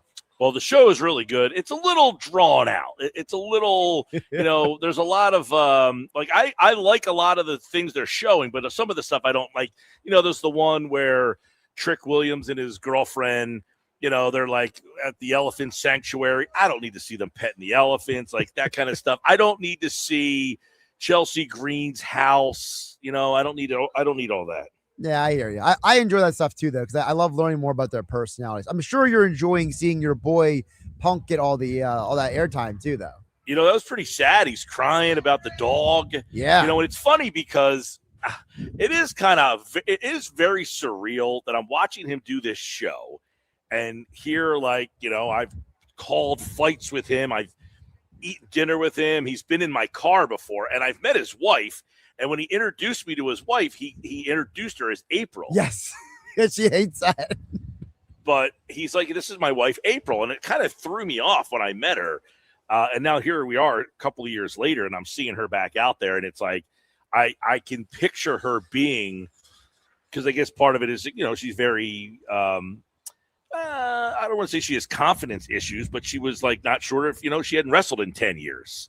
Right, and she was also an individual who, was not your prototype WWE diva. Well, I was going to say, when I met AJ, she was very, very tiny. I mean, she is small. Yeah, she is. She's a Mighty Mouse. Yeah, so it's very hard to envision her suspending disbelief to say that this girl would be some would just be wrecking house. You know what I mean? It's just hard to believe. Yeah, and then when she came back, she was just so shredded. It was just ridiculous. It was she was in better shape when she came back after not wrestling for 10 years than when she wrestled. It was nuts. But I do, I do enjoy the behind the scenes part of it, the nature of the show. Yeah, me too. But anyway, enough of the WWE. We mentioned we would get to this stuff. So Sal Pal said he liked what Kelsey and Nick Foles had to say on the podcast. I wanted to bring you, Mike. What did Kelsey and Nick Foles had to say about the Eagles offense? So let's get to first. Kelsey's been spending a lot of time in recent weeks, Mike, at Eagles practice. He talked about what he has seen from the Birds' new offense. I, too, have been wondering, how is he going to translate with this progression stuff, right? Because it's just not what he's done. You see it across the league, but I've been encouraged with what I've seen at camp. I really have. I don't know a lot about it, but you can see when a guy goes through his fake, starts on his read, recomposes himself, and hits the next one when it looks right timing-wise, right? And this is something I've learned watching this offense, that there's these guys in this progression is built in to the fake where the quarterback's feet gets at the top of his drop, where he starts with one, and then it's a hitch to the second read. And all of that is orchestrated in a way that it makes sense with the footwork and the timing of the receivers downfield. Yeah. And I think it's looked really good for the most part in what I've seen in practice, which has been really encouraging. I'm excited for Jalen. Well, okay, a couple things here. One, Jalen Hurts is a Super Bowl winning quarterback and MVP. I can't imagine, just because it's an offense that he's not familiar with, that in practice with 7-on-7s or stuff like that he's not going to look crisp. And you throw any quarterback out there that just plays quarterback, and they're going to rip it all over the yard and look great. I need to see him with the bullets flying, man. I need to see the pressure, coverage, all of that stuff. So I have no doubt that Jalen can look good in practice with nobody out there, but I'm not as confident as Jason Kelsey sounded about that whole situation. I'm also not surprised that he would look good in certain situations, but I think there is some concern that, people that chart these practice plays, a couple of years ago in training camp, he didn't throw one interception the entire training camp. He's got double-digit interceptions in this camp so far. It should be noted, though, that there's a lot of quarterbacks around the NFL have been throwing interceptions in their training camp. So, I mean, how much weight do we put on it if we know, for example, Josh Allen is doing the same thing? If we know that Brock Purdy is doing the same thing in his practices, Jaden Daniels in Washington. How do we measure these interceptions in practice then? Don't know, because I haven't really followed how often they did or didn't throw interceptions in the past. I don't know. I know Jalen Hurts had a whole training camp one year where he didn't throw any. Now he's throwing double-digit ones. I don't know what these teams do at their training camp. So I can't really, conceptually put it apples to apples or not. Well, there's one thing that Kelsey says By the way, Crawford with an RBI, it's now 3-0 Phillies. Justin Crawford, not J.P. Crawford. Well, 3-0 Phillies would indicate that the Mariners didn't score.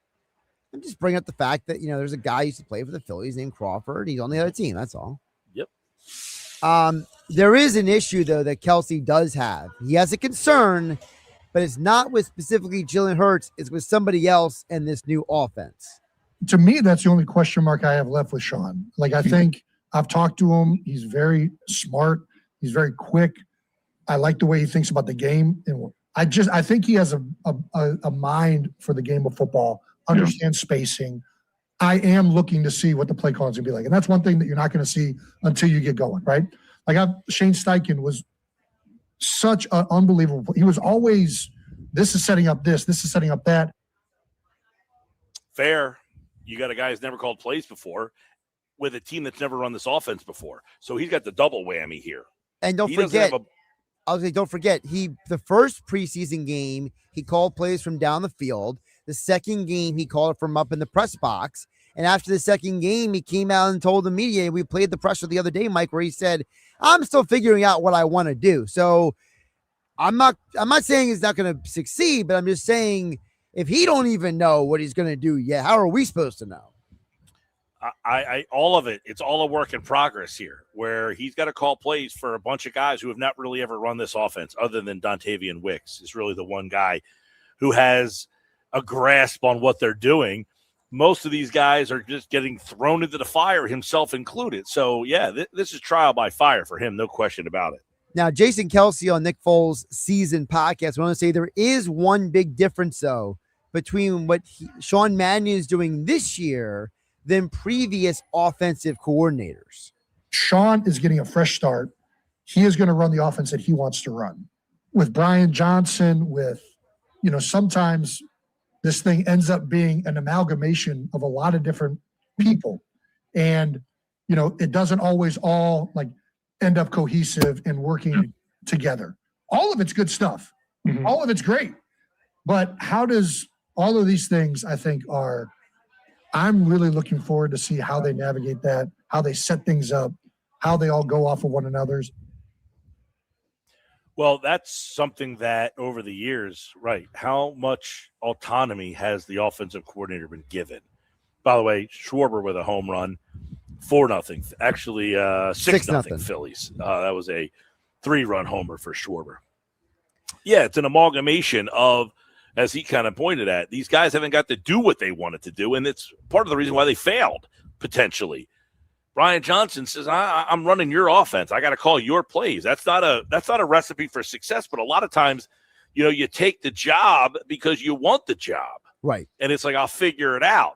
Well, a lot of times they haven't been able to figure it out. But it sounds like Kelsey is pretty confident that Mannion is getting to run his own offense. And that is something that that is going to be different. I think it's a huge deal, Mike, because part of the conversation we had about, he mentioned Brian Johnson in the Cup, but also Kellen Moore when he came here. And then after that, Kevin Patullo. There was always that question of, are these guys really calling what they want to call? Or are they calling plays based on what they're supposed to call? Like what Sirianni is dictating, or what is Jeff Stoutland's voice in the room? Remember the whole story with Jeff Stoutland? He got removed from run game coordinator last year. Maybe there were just too many chefs in the kitchen, and the Eagles finally have decided, you know what? Let's let one man do this job. Let's cut down the noise. Well, it could have been, I don't want to say an ultimatum, but hey, Nick, your offense isn't working. We got to move on. It's time to adjust, pivot to something different, because we can't go through another year with what we went through offensively last year. Especially, I talked a lot about it last year. The amount of money you have invested into that offense, the ROI was just not there. With Smith and Brown and Barkley, the amount of money those guys are getting paid, not to mention Hurts and the offensive line, everybody on that team other than Steen is pretty much maxed out. I mean, the ROI last year was just embarrassing. So I think that Sirianni had to take a look at himself in the mirror as well and say, my offense got us a Super Bowl. It got us to a Super Bowl. We've had a lot of success, but it's time to move on because teams have now kind of adjusted to us. Yeah, Sirianni said, mirror, mirror on the wall, who's the finest of them all? And the mirror said, not you, bro. Not your offense, yo. Kelsey went on to say that. By the way, everybody's hitting except for Turner, who struck out again. Turner in his last 10 games is hitting 175 with 11 strikeouts. He's now struck out twice today, so he's got 13 strikeouts in the last 10 games. And Mike Gill is still waiting for that contract to be amnestied. Not happening unless the new CBA comes back. If they go and get locked out, and that's one of the ways that they say, hey, when we come back, you can amnesty a deal. I mean, that's what didn't the NHL do that? Yeah, they did. They was it after the lockout? It was after the lockout. Yep. After the lockout, they came in. They started saying, okay, we can amnesty these contracts and get rid of these abominations. Well, on that front real quick, not to kind of go down that road, but sure. if you put in a salary cap, some of these teams might be over the number already. Correct. So it will be very difficult to make those adjustments without amnestying the deal potentially. You know, it's funny you mentioned that because I was listening. So Bob Costas was on with Rich Eisen earlier today on 97.3 ESPN, and Bob Costa brought up, he said 90% of the players actually like a lot of what is in the new proposals by the league. It's just this 10% that are representative of people like Scott Boras who don't like it because they're not going to be able to get these crazy high numbers. But all the other guys who don't get $300 million, that they're going to be happy with the new results. So that's going to be an interesting conversation, Mike. Of it's the superstar versus the non-superstar potentially in baseball. Yeah, and really, you know, you're trying to fight one team here, the Dodgers, who have a TV deal that nobody can compete with. Correct. And that's going to be an interesting stare down of the Dodgers doing what they're doing, and nobody else can really match that. And, you know, I was watching Geoff Passan's report yesterday when I, you know, had some personal day off yesterday, Mike. And Passan was talking about how, you know, how Mark Walters is like under investigation and everything, but how one of Walters' points that he's made is it doesn't matter I'm under investigation for this insurance fudging because of the fact that I'm not losing anybody money. Like his argument is that like I didn't like run a Ponzi scheme. You know, my organization is making money without needing the insurance money, and I'm able to take that money and put it back in, you know, basically like, you know, put the money back where I took it from originally. Well, I don't know how that's going to affect the CBA, but to your point about the Dodgers, yeah. You were saying how this whole thing is about the Dodgers. Mark Walters is trying to argue, you know, what I'm doing is fine, and the rest of the league is like, but nobody can do what you're doing. Yeah, I mean, they have that ridiculous TV deal. That's the problem. Is their TV deal is so astronomically bigger than everybody else's. It'll never get matched ever again. No, they get like over billions of dollars a year from the TV deal that they struck. I don't even know how the TV company is staying in business. I don't know either. There's no way that they could recoup the money that they're putting out for that.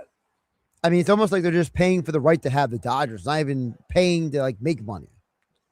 That's what they're doing. They're paying for the right to have the Dodgers. But part of wanting to have the Dodgers is you think that you can profit off of that. But there's no way they're profiting what they're paying to have the Dodgers. It's not possible. They're paying billions of dollars a year to carry Dodgers games.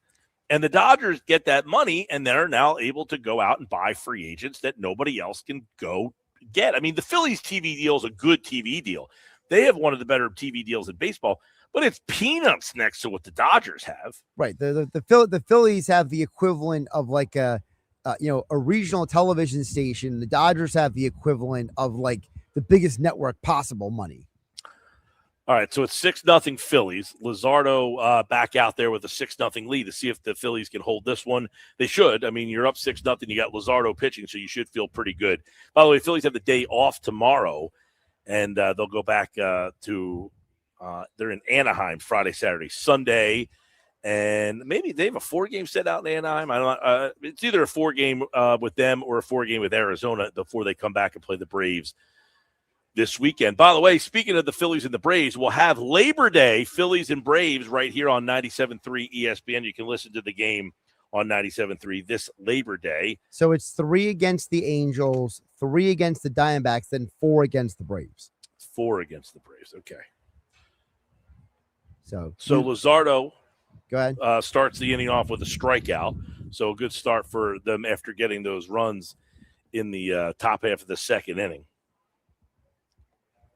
We've got, all right, so next hour, Dave Gallagher, by the way, is going to talk some Phillies with us. He was tweeting away about Turner and the problems that Turner is having and whether or not they're fixable. I look at Turner as, to me, I think Turner's a lost cause, not only this year, period.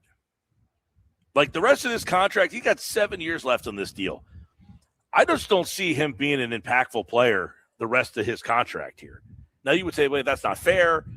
He's getting older. This is a guy who was not a power guy. He's a speed guy. So I don't see where Trey Turner is going to make improvements as a player moving forward here. I don't know what the Phillies do with this guy. I really don't. It's baffling to me that they got this guy. And listen, we were all proponents of them signing him. He was a perfect piece to a team that had inconsistencies in the lineup, low on-base percentage guys. Yep. And then you got this guy. He was an on-base percentage, high batting average. He sprinkled in a little bit of power, not like, 40 home run guy, but he could hit 20 to 25 homers. This has got to be one of the most disappointing signings that this team, I mean, for what you thought you were getting to what he has ended up being for you, I'm disappointed. It's not like I said, see, I told you so. I'm not saying that. I thought he'd be a great fit for this team. He's been terrible. Even the year, like he wins the batting title last year. I don't know. Maybe it's just me. I didn't think he was all that great last year either. He had a good year last year. Not a $300 million a year type of player a year. No way. They overpaid for him. It's simple as that. Very frustrating. 2 strikeouts today for Turner, but Phillies are up 6-0. When we come back, what does Dave Gallagher see from Turner? He's going to talk about that. Aaron Nola's turned things around. Also, the bullpen. We'll talk a lot of baseball on the other side with Dave Gallagher, former Philly, 9-year Major League Baseball veteran, joins me every Wednesday on the show. And we want to remind you about our friends over at the Branches Outreach. They need services to continue to grow, and every day Branches depends on people in Cape May County who believe in giving back to keep this going. So if you have the opportunity, check them out at thebranchesoutreach.org and make a donation today, whether you're in Cape May County for the year or down here visiting. Check out thebranchesoutreach.org and make a donation.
South Jersey's official play-by-play home of the Eagles, Sixers, and Flyers. At 0 point would I ever consider not being a fan of the team. 97.3 ESPN, WENJ, WENJ HD, Millville, Atlantic City. A Town Square media station serving all of South Jersey.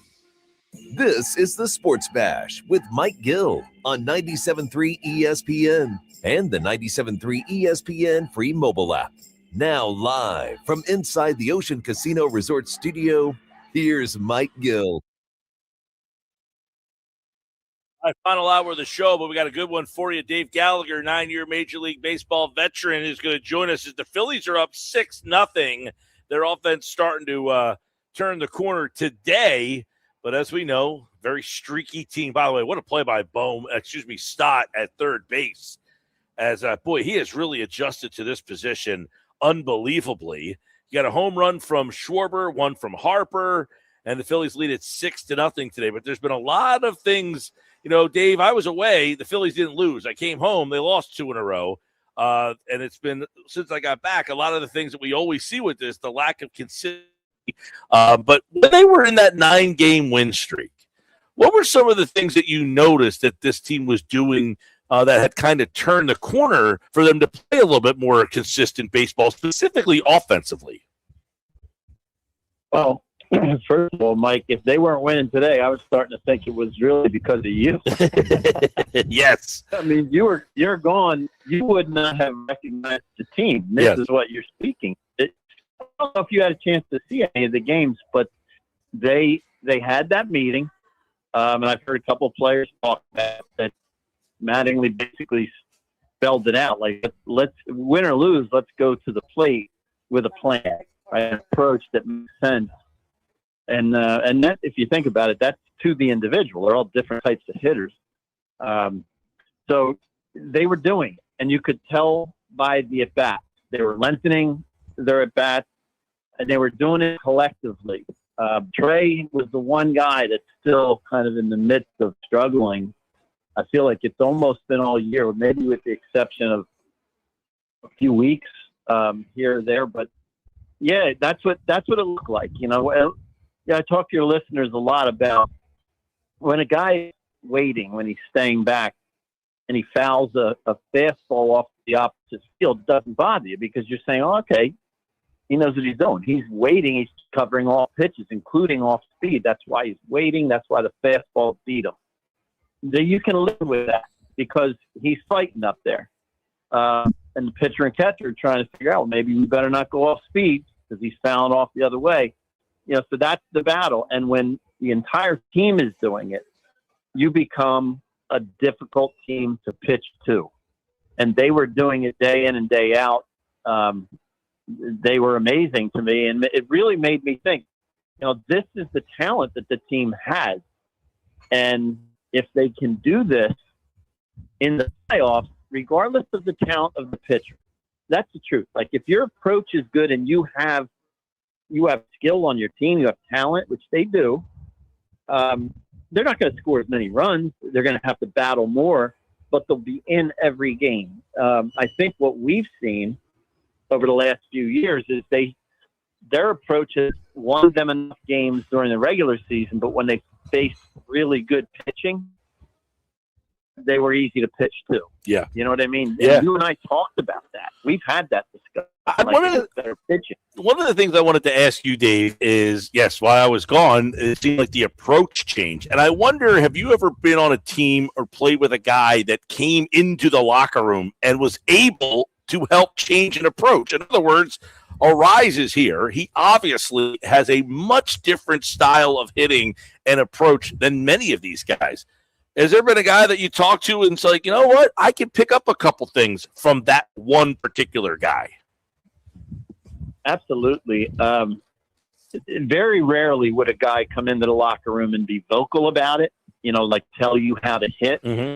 I don't know if that will ever happen, but it's more what you said at the end of that thought, where even the opposing team, when you're on the road, you know, you get dressed, you find, you know, do your early work or whatever, then you'll find your way out onto the field or sitting in the dugout, and you'll watch the other team take BP.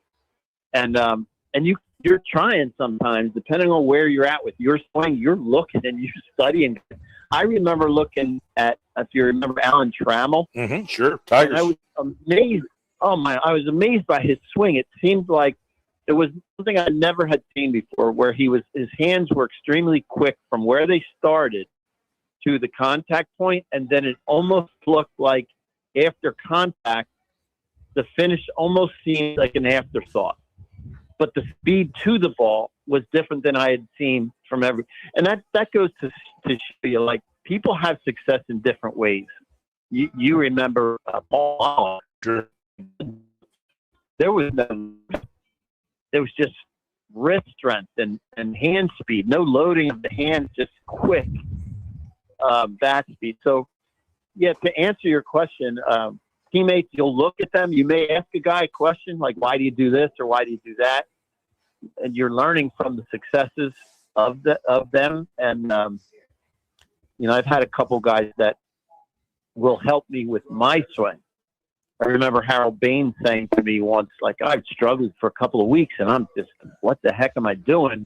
And he says to me in the chat one time, he said, Gallagher, how come you're not moving your hands? And I didn't know if he was talking to me. And I said, Bingo, are you talking to me? He goes, you used to move your hands like in a circle. Yeah. Now you're still. And what happened was I lost confidence and my hands are behind me, right? My head's looking out at the pitcher. I guess I got tentative and my hands are still. And he told me that. And I just, oh my God, I wish you'd have told me that like a week ago. So there's always guys on the team that are very good at that, but nobody is ever going to tell you to hit like they hit. Well, I get your point about Arise, though. Well, I asked that question, Davis, because when I left Bohm, we were talking about, hey, if you're going to move into the 8-hole, why don't you just put Hill and De La Cruz in right field, move Harper back to first, and, have basically move on from Bohm. Well, the next day he goes 5 for 5. Then he had 2 hits and a homer, and 2 hits again, and a multi-hit. His batting average went up 18 points while I was gone. I mean, to go up 18 points at this stage of the season, you can really go on a heater there. I don't know if you noticed anything about what has changed from him particularly, but when I left, he was, 220. When I got back, he was like 248. And now he's not hitting again. Now you're right. Now I'm back, and he's not hitting again. But definitely. So I've been picking up bits and pieces of, I'm not a good sleeper at night, and I don't fight it. Ever since I retired, I couldn't tell you why, but good thing I don't have to go to work at 8 o'clock in the morning. So I don't fight it. I just, I walk over to our other house. I have 2 houses side by side, and I leave my wife with all the dogs, and I go watch television. So I'll pick up a lot of Philly stuff, knowing that I'm going to be on the radio with you. And I heard Bohm talking about, again, that meeting and the plan. And I think a rise probably came up not from him, but maybe Mattingly or maybe Pep Long, talking about getting in better hitting counts, not rushing. Like Turner does that a lot.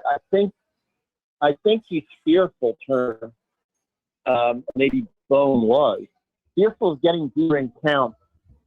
Turner, because of a different reason. I know we'll talk about him, but he flips that front side open so early that he has no chance on sliders, whether they're on the outside corner or off the plate. He just doesn't recognize them, and he's flailing away. Earlier today, Wu went inside hard on him with a 2-seamer, almost hit him. And then, punched him out away. But right now, he's just not hitting it. No. Bohm actually mentioned, though, he said, I'm relaxing a little bit. I'm not thinking on the first pitch. I'm trying to get better, or at least getting a better pitch to hit. But the game is hard. You're facing really good pitching, but you do have to at least go in. Like, you can't go in just relying on your athletic ability. They're all good athletes. You've got to have an approach that makes sense. Like I said, Mike, there's always a reason that the pitcher is on the team, that he's on the mound. And that's the first thing you, as a hitter, you want to ask yourself each day is, what does this guy do well? Does he have a 2-seamer that sinks, pounds we pound ground balls. Well, then I got to elevate with this guy. Got to bring it up. Bring a sinker up doesn't fit as much. If it starts at your knees, you're going to end up playing a pitch that ends up just above your ankle. Mm-hmm. So you try to elevate that guy. But then there's other guys. Wu does it where his fastball explodes up in the zone. You got to zone him down. You know who's like that? Like to see him get back to this is Zach. Right. Zach has, like, even though his velocity is not upper 90s, his fastball has good carry. And he'll get, when he's right, he'll get a lot of swing misses on pitches that are top of the zone or above. Hard to lay off. You know, so long way of saying that plan, that's approach, and that becomes part of it. How is this guy getting people out? Why is he on the mound? And now what am I going to do to counteract that? Dave Gallagher is our guest, spent 9 years in the majors, and you see the Phillies are starting to hit today, 6-0. But one guy, as you kind of hinted at, is Trey Turner, not hitting at all. Somebody, I saw you on social media, they said, how can you keep hitting this guy in the 2-hole? And the answer is probably they don't really have another option because of how imbalanced they are lefty-righties. But at some point, you have to wonder, is moving him someplace else? They did this a couple of years ago when he was really struggling. They moved him down to like a 7 spot, I think it was, maybe even 8. But what's happening with Trey Turner right now? It looks like just a lost hitter up there. It does. You know, the one thing that amazes me about him is with all of defensively this year, offensively almost the entire year, you think that he just break because he's hearing it. You know, he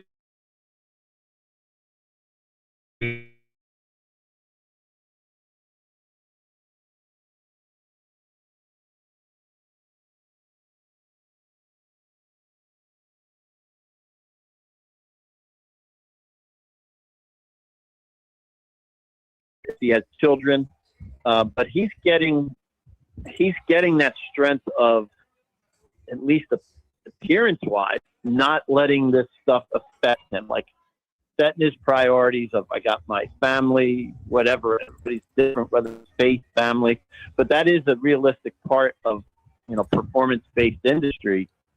You cannot let this stuff affect your performance the next day. It's one of the hardest things I ever experienced. And he's going through a hell right now. You know, and you might say, well, a lot easier to take when you're making all that money. Right. Of course. Well, and fair, unfair, Dave, making that money is part of the reason why he's getting the extra scrutiny, is because, you know, you got a guy making $300 million hitting 240 with an on base under 300, and that adds up to, man, your ROI is not what we thought. And that's fair. You can't have it both ways. You can't have it where you're making a ton of money and you're not scrutinized. You know, I think he's aware of that. But with him on the hitting end, it's really been the same thing that I see. And I remember saying this month ago with you, is that he flies open with that front hip. Yep. And when he does hit a ball to right, it's flared. That means it's gone. Like his side is already spent. The rotational power that you get in your hip rotation, if it's timed well, that's what gives part of what gives you power. And power doesn't have to be how long and far you hit. It can be a hard ground ball, hard line drive. When he's right, which has not been very often this year, he'll drive a ball to the right side, drive a ball one hop to right to your wall. And that's not just him. That's pretty much everybody. Look what Bryce is doing right now. Harper's just single, double, home run the other way. He's just crushing the ball the other way. It's like, okay, that's the plan right now. You know what I mean? And that doesn't have to be when the pitch is back and they start pounding them in, he'll have to change his plan. That's the game of adjustment. But, yeah, Trey, the hitting in the 2-hole to me makes no sense right now. He's not helping. Do you remember, Mike, me saying I think he profiles more as a 5 or 6 hitter? Yeah, and one of the reasons is he's going after first fastball and he's not getting it, and now it seems that he's really lost up there and he's just guessing. So the guys behind him won't get a chance to see anything. Absolutely. That's why I don't like him up at the top. Even leadoff. I mean, there was times when you say, well, you don't have many options, but there's nothing like a leadoff hitter or a number 2 hitter that can go deep in counts and force the pitcher in the first inning to show all of his pitch and make them grind a little bit. Now your meat of the lineup, the 3, 4, 5 guys that they're paid to drive in runs, right? They've gotten a chance to watch this guy work, and they're getting a feel. And conversely, if your leadoff hitter swings at the first pitch and just underneath it pops it up, pop up to short. Number 2 hitter takes ball outside, fastball. Next pitch, roll over ground ball to second. Like, now you got 3, 4, and 5. Hopefully there's 2 out, but 3, 4, and 5 haven't learned a damn thing. There's no value to that. I know it's just the first time up, but that's big. 162 games, that's 162 first innings that you can do some damage. I don't know. I think that's part of the role. And the cool thing about this, Mike, this whole conversation about a rise and having a plan and approach at the plate, I think I'm witnessing the game itself, the game of baseball at the major league level, swinging back more closely to what it used to be. And I think a rise played a big role of that in that year. When his arrival shows how much it's necessary to have a guy that won't strike out when you have runners on second and third, less than 2 outs, or in scoring position. Very rarely he will strike out. So there's a ton of value in that. And I think that might work its way back to the whole, we want guys that, what do they call it? Either a home run, a walk, or a strikeout, and launch angle and all that. Yeah. Well, that would be great. Some maybe, but not the whole order. That would be great to see, get back to getting guys on base and, and the strikeout actually is a detriment as opposed to who cares. Speaking of Dave Gallagher's with us, you're a hitter. When you're stepping in the box right now, what are you seeing from Zach Wheeler? Well, I watched that game the other day, and not just the other day. The other day was as bad as I've seen him with location. So I guess the good news is the velocity seemed to be similar to what he's at when he's good, when he's on. That's the good news, right? So I don't think a pitcher can fake his way through an injury, because I've seen it before where if they have some kind of impingement, or a tightness in the shoulder or aching, their face changes. When that arm gets to that point where it's pinching, that's an impingement. I've had it. Your arm's fine when it's hanging low and even on its way up. But when it gets to the top, it actually is pinching, and it hurts. So your face will contort, even if you're working your way through that pain, or you've taken 5 Anacin to try to numb the pain just so you can throw. He's not doing that. Like, it's coming out.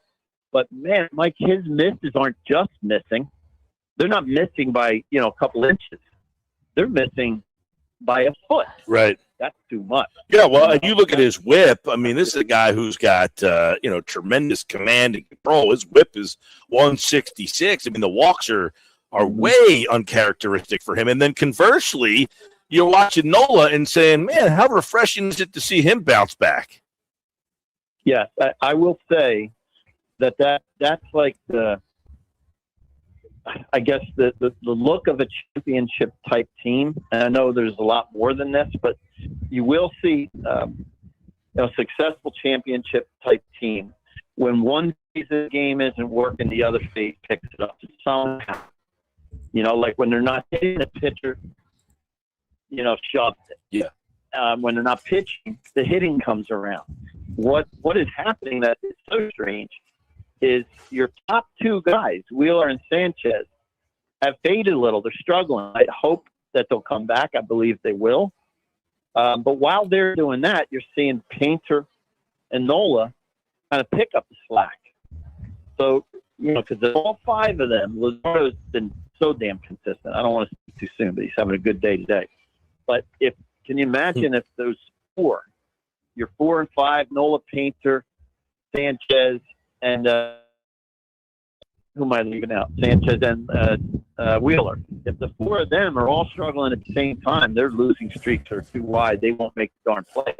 Yeah. You know, I at least there's time for them to come back, Mike. Well, obviously, and by the way, Luzardo with the strikeout, as you mentioned that. The last thing I want to ask you about is the bullpen. I don't know at what point you make the decision, hey, we just can't trust certain guys anymore. I know they don't have a lot of options, but Kerkering this night, as soon as he went in the seventh, it just looked like this. I don't know if you were still awake because I barely was, but that seventh inning, I said, I saw enough. I just can't trust this guy anymore. I'm with you. I did go to sleep, but then I picked it up. No, I picked it up later when I woke up. You know, I saw highlights, and they showed that inning. That inning was a disaster. It was a disaster, and that's him. Like, another weird thing that I've said to you. Sometimes I say these things, and I think, God, Mike must think I don't know baseball at all, like, or his listeners. But I said something a while back about Alvarado and Kerkering, how I'd be more likely to want to see them in with runner on third in a tie game and nobody out because they have the stuff. You know, first of all, they have two open bases in case he hits a guy or walks a guy, so you got a little leeway. But they have the stuff where they could get a pop up and 2 strikeouts. Like, it wouldn't be a miracle for them to do it, but to bring them in with a up by 2. A clean inning. Yeah, I would be nervous just putting them out there. Well, because and I'm going to try to read your mind here, is they have the stuff to strike out 3 guys in a row. Yes. And they also have the stuff to walk 3 guys in a row. Absolutely. Yeah. You know, that was you witnessed it we both witnessed it last night, is hit a guy. We've seen this more than once. Hit a guy, walk a guy, get an out, walk another guy, maybe walk another guy, or you saw the guy off, but he bleeds one into the outfield grass. But when it happens once or twice, you can say, all right, it is what it is. That's the game of baseball. But this is once or twice. This is happening way too often. They cannot take that into the playoffs, unfortunately. Totally agree. They'll have jobs, both of them. Alvarado, well, and it's almost like what you're saying, though, with the hitting. Like, it's starting to come out a little bit. You know, you have this group of pitchers now where they only care about velocity and how hard they throw. None of them know how to pitch. They're all just throwers. None of them are pitchers. I feel like it's so good stuff. No idea how to commit it. Yeah. I think, you bring up a very good point about pitching. And I know you've always liked Painter. I'm being honest with you. I didn't know Painter. I didn't know how he was in the minor leagues. I had heard about him until I actually saw him. And I've heard you bring up the possibility of him. Now, let's just say that all the pitchers are healthy and Sanchez and Wheeler and Luzardo are still the top 3. I kind of agree with you that Painter might be a guy that you spot in there for an inning because he has shown the ability to show command. Yeah. And his body language has changed. It was horrible when he first came up. Now, look, people could have said that about me when I first came up because I'm positive I didn't look confident. I might have faked it and tried to look confident, but it wasn't there until I had some success. Right now, he looks like he believes he can get people out at the major league level, and he's got good velocity. You know, I don't know whether his pitch is a cutter or a slider, but his changeup has been effective. He believes in that cutter. I'm calling it a cutter, but, between slider, sweeper, cutter, I don't know anymore. I just know what the pitch does, but he believes in it. And that's gotten people off of the fastball, and then he'll burn that fastball by him. So I'm with you on that. If they're going to win, they need their top 3. Yeah. Well, and they also need a guy to pitch in the late innings too. They can't do with what they got. No, I agree with you. They can't expect even their top 3 to go 8 every time. They're not going to be able to do it against the better teams in the playoffs. So right now, it looks to me like they're leaning on Bolin a lot. Mm-hmm. He's kind of given some work lately, but him Mays seems like he's in the day, which is going to have a purpose. Perkering and Alvarado, I don't think they can do anything. And McFarland, I guess they got to give him a shot. I agree with that too. Maybe they can sneak by with Painter and Bullen and McFarland. That's some power arm. Yeah. And if they get through 7-8 and give it over to Duran, they got a shot. Well, that's the last month of the season. We'll see how that all materializes. Dave Gallagher played 9 years in the majors. 1995 he spent with Philly. And Dave, I want to thank you for coming out and talking to our team. We, had a great 10 days up there in Western New York. Came up just short. We lost to Hawaii in the World Series championship game. It was 1-1 in the seventh. We went to extra innings and the ghost runner. If I didn't hate the ghost runner, I hate it even more now. I've had that happen. I used to call it a California tiebreaker or something. I've had that happen.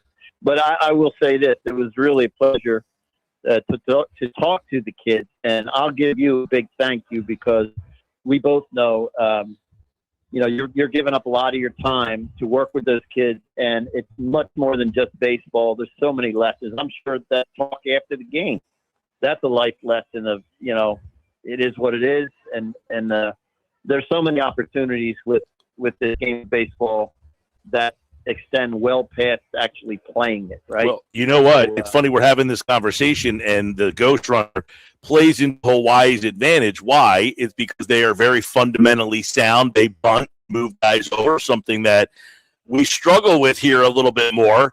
And I say, hey, guys, you might be the best hitter out there. But if the moment you we could, they could, and there was the difference in the game. Their guys were willing and able to put down a bunt, and we couldn't get the bunt down in the extra inning there, and they end up beating us 4-2 with runners on base. By the way, one of our guys was the only player in the entire tournament. He had a solo homer in the fifth inning to tie the game 1-1.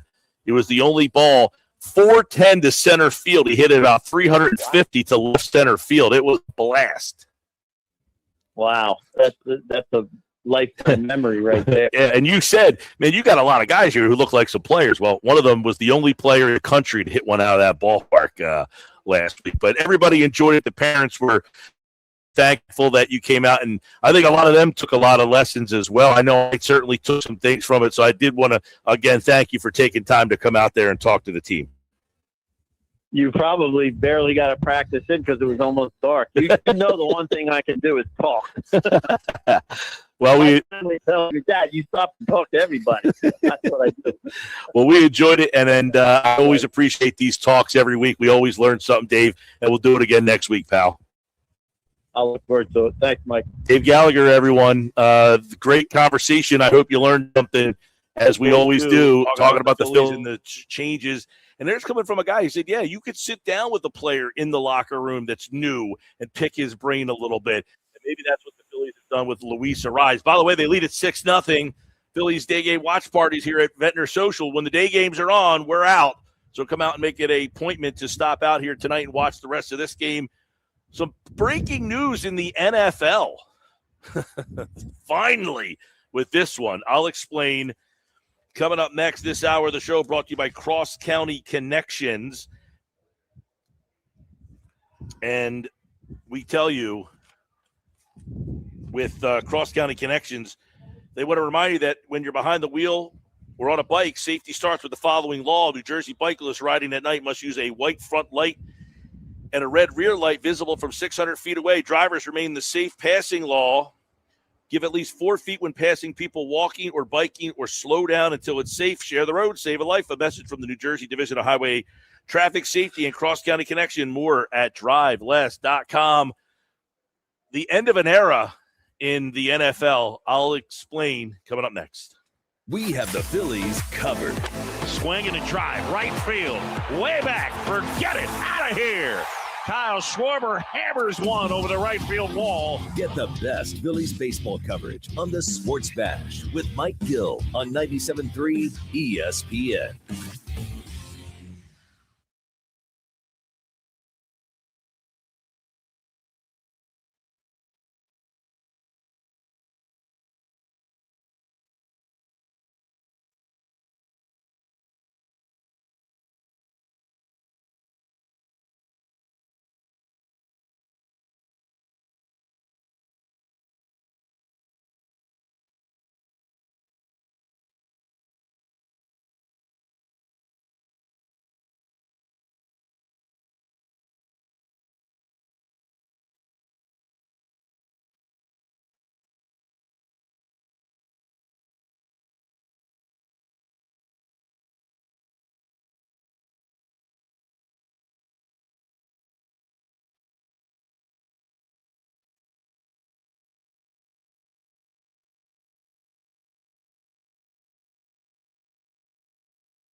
South Jersey summers are all about sunshine, sand, and staying cool. Beat the heat with Broadway's from fast service to emergency repairs and plumbing to keep your drains flowing smooth. Ready to upgrade your AC? Take advantage of 0% financing and utility rebates so you can have a worry-free summer. Family owned and operated since 1911. Call 609-390-3907 or visit broadleys.net today. The name you know, the service you trust.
Is your trading stopping you from shopping? It's time to drop in some Matt Blatt Nissan. Back to school and looking cool. Thanks to Matt Blatt Nissan and Matt Blatt Infinity. Are you in detention in your old car? Get up to $4,000 over Kelly Blue Book Fair Trade Value for any trade-in. Come see us today at Matt Blatt Nissan and Matt Blatt Infinity on the Black Horse, Pike and Egg Harbor Township. It's time to drop in some Matt Blatt Nissan. Max trade for the purchase of select models. Expires month end.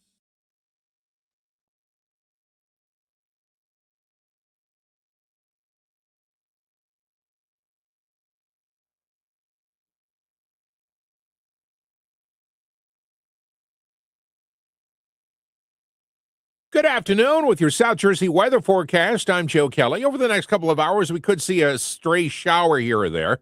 Tonight, partly cloudy sky, a low temperature about 70. Tomorrow looks pretty good, mainly morning clouds, but afternoon sunshine. Tomorrow's high 82. Friday looks great, partly sunny and 85. And actually, the weekend doesn't look bad. We're not looking at any rain. Temperatures both Saturday and Sunday in the 80s. Have a wonderful evening with your South Jersey weather forecast. I'm Joe Kelly.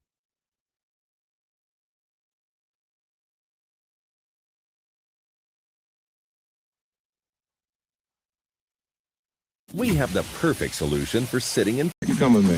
The Sports Bash with Mike Gill on 97.3 ESPN and the 97.3 ESPN free mobile app. The 5 o'clock hour of the Sports Bash is brought to you by Cross County Connection, providing fare free transportation across southern New Jersey. For details, call 856-229-7571 or visit driveless.com. All right, welcome back. Ventnor Social, Ventnor 64-17, Ventnor Avenue and Ventnor. Phil's up 6-0, day game watch party. Always a good time here. They got a packed house upstairs, by the way. They've got some sort of party going on upstairs. Everybody's watching the Phils. We're downstairs right out front, Ventnor Social downstairs. If you've ever been here, they got a great spot. So there's like a deck upstairs, and then under the deck, there's an open area. It's got tables and couches and fire pits and a huge TV. We're out front there. There's cornhole out here. Then inside, they got video games and then booths and tables and a great bar. Great spot to watch all the games. Ventnor Social, 64-17, Ventnor Avenue and Ventnor. Sports Bash Live. So we got Do You Remember coming up. Got some good ones for you today. End of an era in the NFL. In all sports, by the way. The NFL has announced today that they are eliminating the Pro Bowl. They will no longer have a flag football game, the Pro Bowl game, nothing.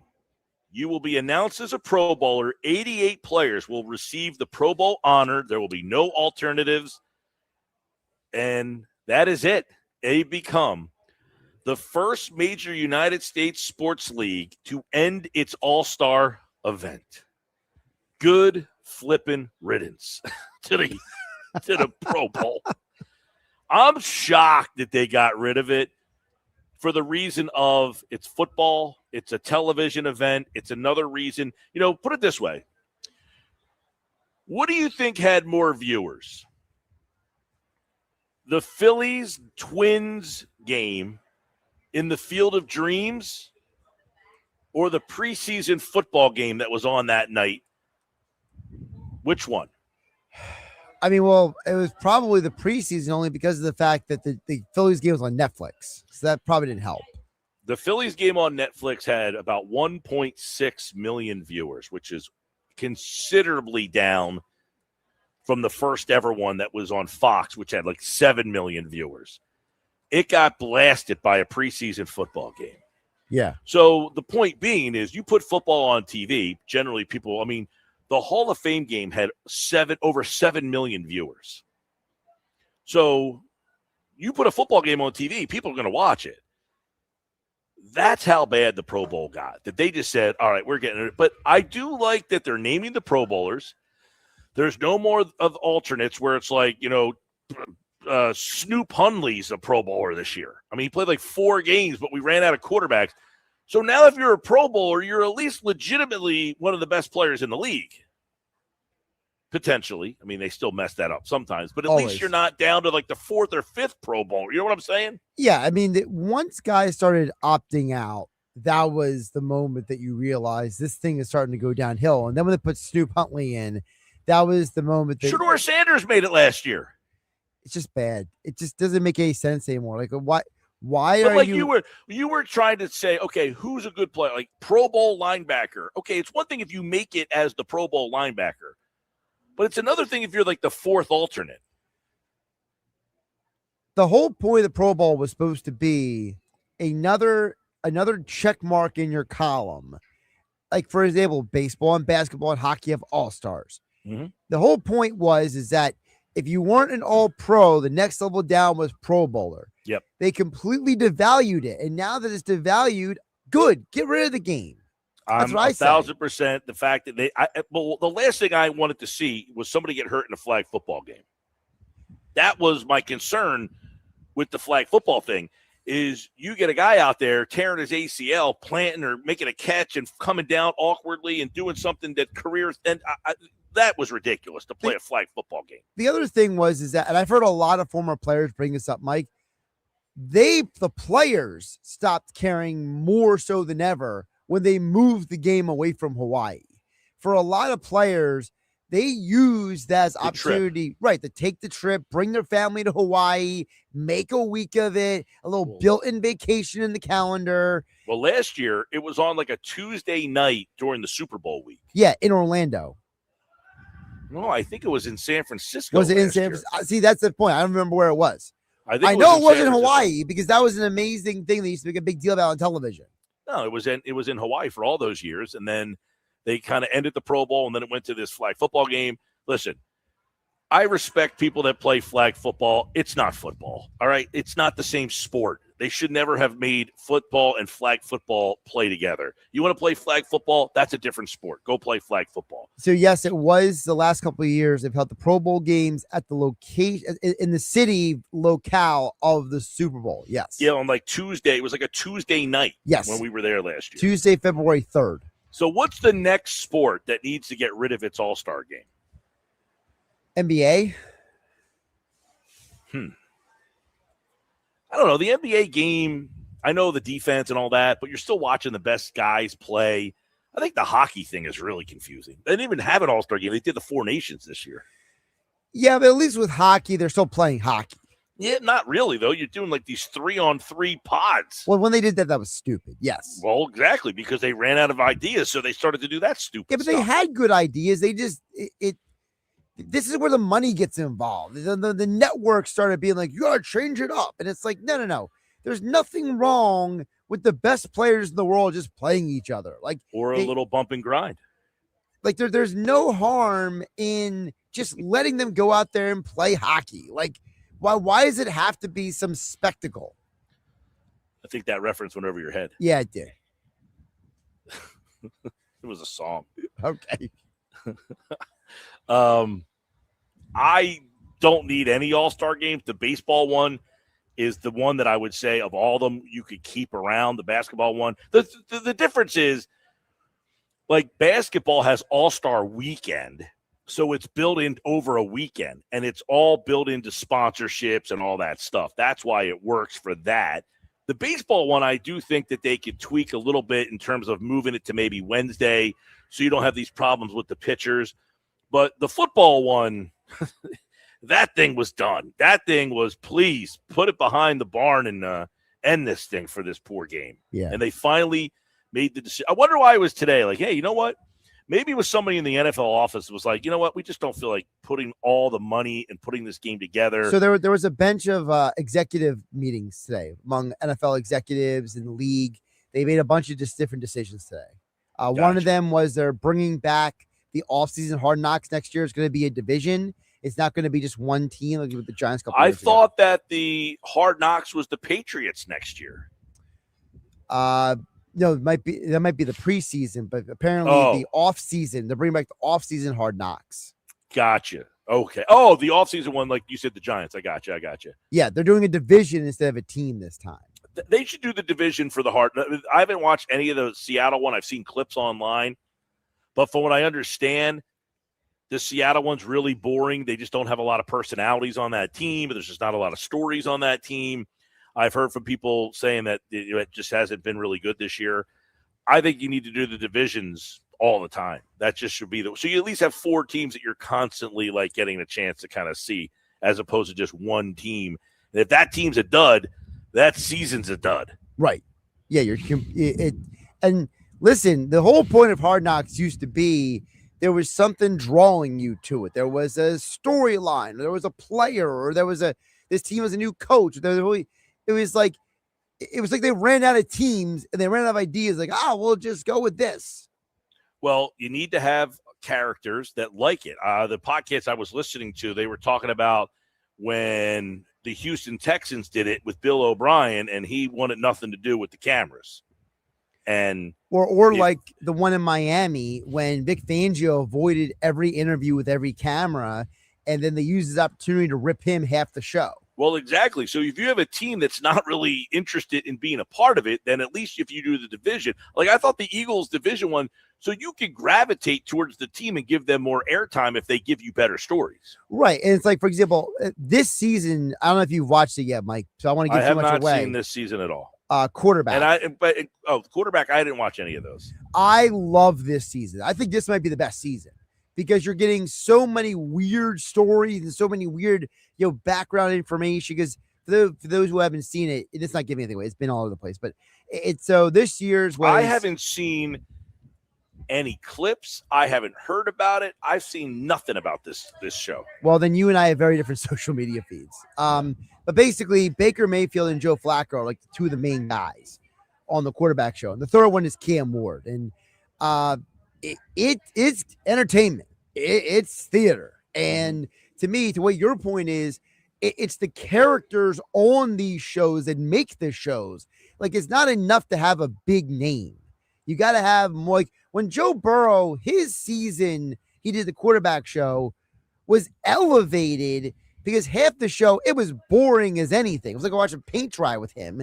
But then when his house got robbed, that whole unfortunate incident, then the whole show got turned on its head because it was like, can we film in his house? He's moving out of his house. Like it became this whole drama that you were like, I got to see. And then Joe Burrow is complaining, like, I can't relax in my house anymore. I just want to watch a damn game. Like, that's what it got interesting. Right.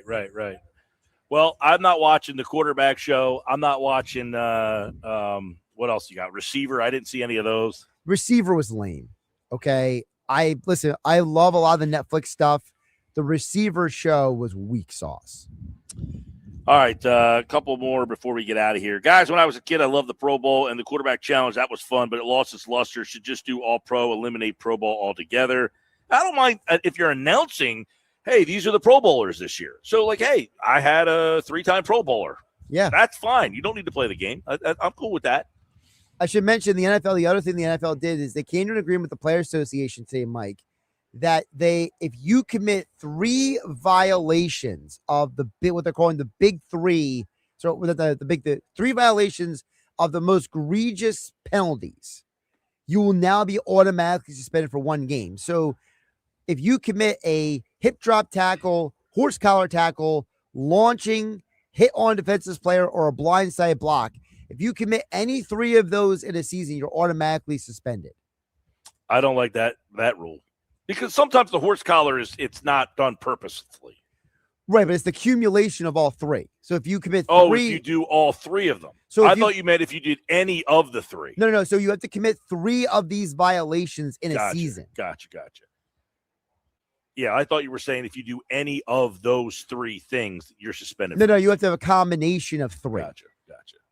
All right. By the way, congratulations to the SEC now for being the big boy, for basically saying if you go to the NFL, you can't play in our league. I love it. I'm glad they're all stepping up. Not all of them yet. Well, the Big 10 and the SEC have. Yeah.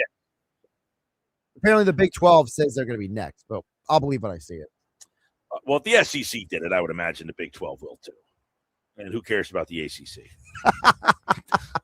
All right, when we come back, it's today's Do You Remember things that happened on this day. You're not going to want to miss one fun one that when I saw this, when I just started chuckling.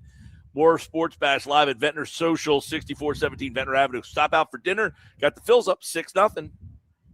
The Birds are back. Catch Philadelphia Eagles preseason football as the Eagles get ready for the 2026 season. Hosting the Cincinnati Bengals in the preseason finale. Friday night. Pre-game coverage starts at 6 with Merrill Reese and Mike Quick calling all the action starting at 7. Shotgun.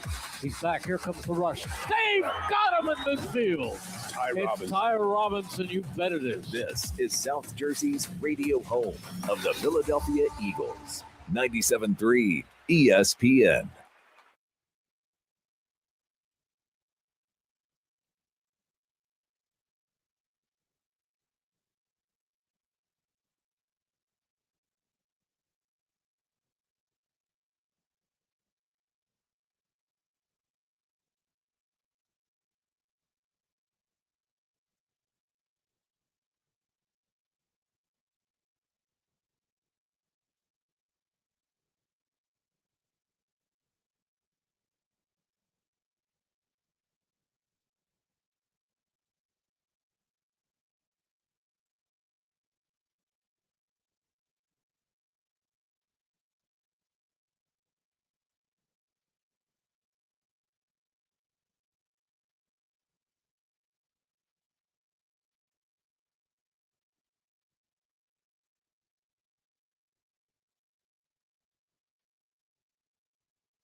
What if you could have the most reliable fiber-powered Wi-Fi? And get this, what if you could keep it at the same price for 5 years guaranteed? Now through August 31st, get our best price on gig Wi-Fi this summer before it disappears. Just $50 a month for 5 years for new Xfinity customers. No annual contracts, no hidden fees, and our best equipment included. Plus, get online in minutes with same-day Wi-Fi.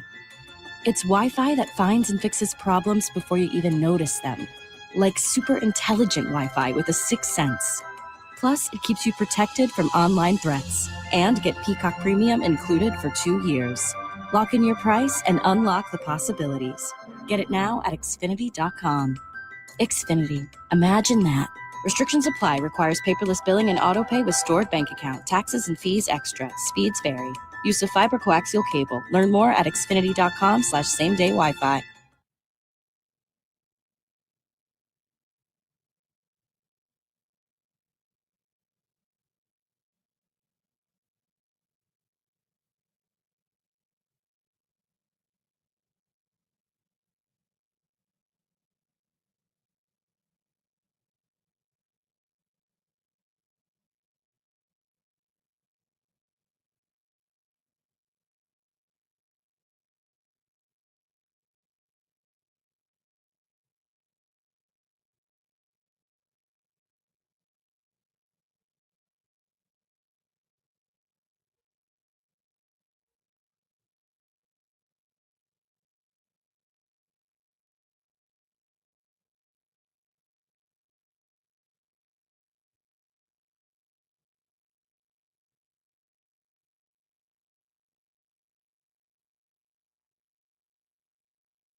Sound familiar? At Mattress Firm, we understand there are many problems that can keep you up at night, like snoring, aches and pains, or sleeping hot. Our sleep experts have the unrivaled know-how to match you with a mattress that can help. And now at Mattress Firm, save up to $700, plus get a free adjustable base with select Sealy Posturepedic mattresses. For the great sleep you deserve, visit Mattress Firm. We make sleep easy. Restrictions apply. See store or website for details.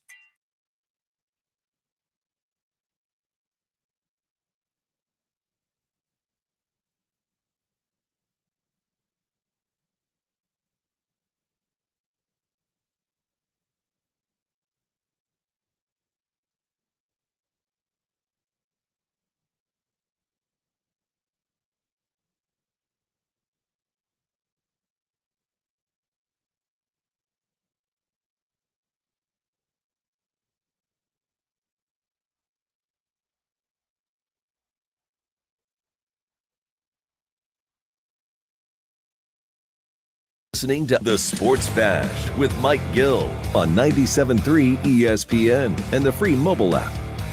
The 5 o'clock hour of the Sports Bash is brought to you by Cross County Connection, providing fare-free transportation across southern New Jersey. For details, call 856-229-7571 or visit driveless.com.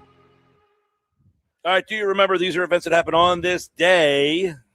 What is it today? August 26th. They're brought to you by my friends at Clark's Moving and Storage. Hey, you got the big move coming up. I know you don't want to ask your friend to help you move. You want to call my friends at Clark's Moving and Storage. They'll get it done for you. I'm Mike Hill. This is the Sports Bash. We're live at Ventnor Social. Great time as always. Beautiful day. I like being outside here today. It was nice. We're outside right in front on the Ventnor Avenue Strip. A lot of people hanging out, coming by. On this day, do you remember in 2020 in the bubble, Travis Konechny scored in overtime to lift the Flyers to a 4-3 win over the Islanders in Game 2. They tied the series at 1 game apiece. You remember the bubble in 2020. That was fun times. I remember we used to do a game day after the Sports Bash, and Kevin Durst would be on pretty much every night. Those were some fun times, to tell you the truth. The bubble hockey in August. Do you remember in 2017, Week 3 of the preseason, Carson Wentz, 2 touchdown passes, 26-7 win over the Dolphins? Do you remember starters playing in the preseason? That was a long time ago. Do you remember on this day, 1978, Hall of Fame head coach Dick Vermeil finalized his roster at training camp in Westchester? It would be the final cuts for the team that earned the franchise's first berth in the playoffs in 18 years. Dick Vermeil was at Eagles practice today. Do you remember on this day, 2024, Danny Jansen becomes the first Major League player to play for both teams in the same game? He was the starting catcher for the Blue Jays. When he got traded on June 26th, he got traded July 27th, and he caught for the Red Sox when the game resumed in August. You remember that? That was pretty funny. I actually do remember that. Also on this day in 2016, 49ers quarterback Colin Kaepernick kneels during the national anthem. That didn't start a firestorm, now did it? Do you remember it happened on this day in 2016, 10 years ago? All right, that's it for me. Ventnor Social, thank you so much. We'll talk to you tomorrow.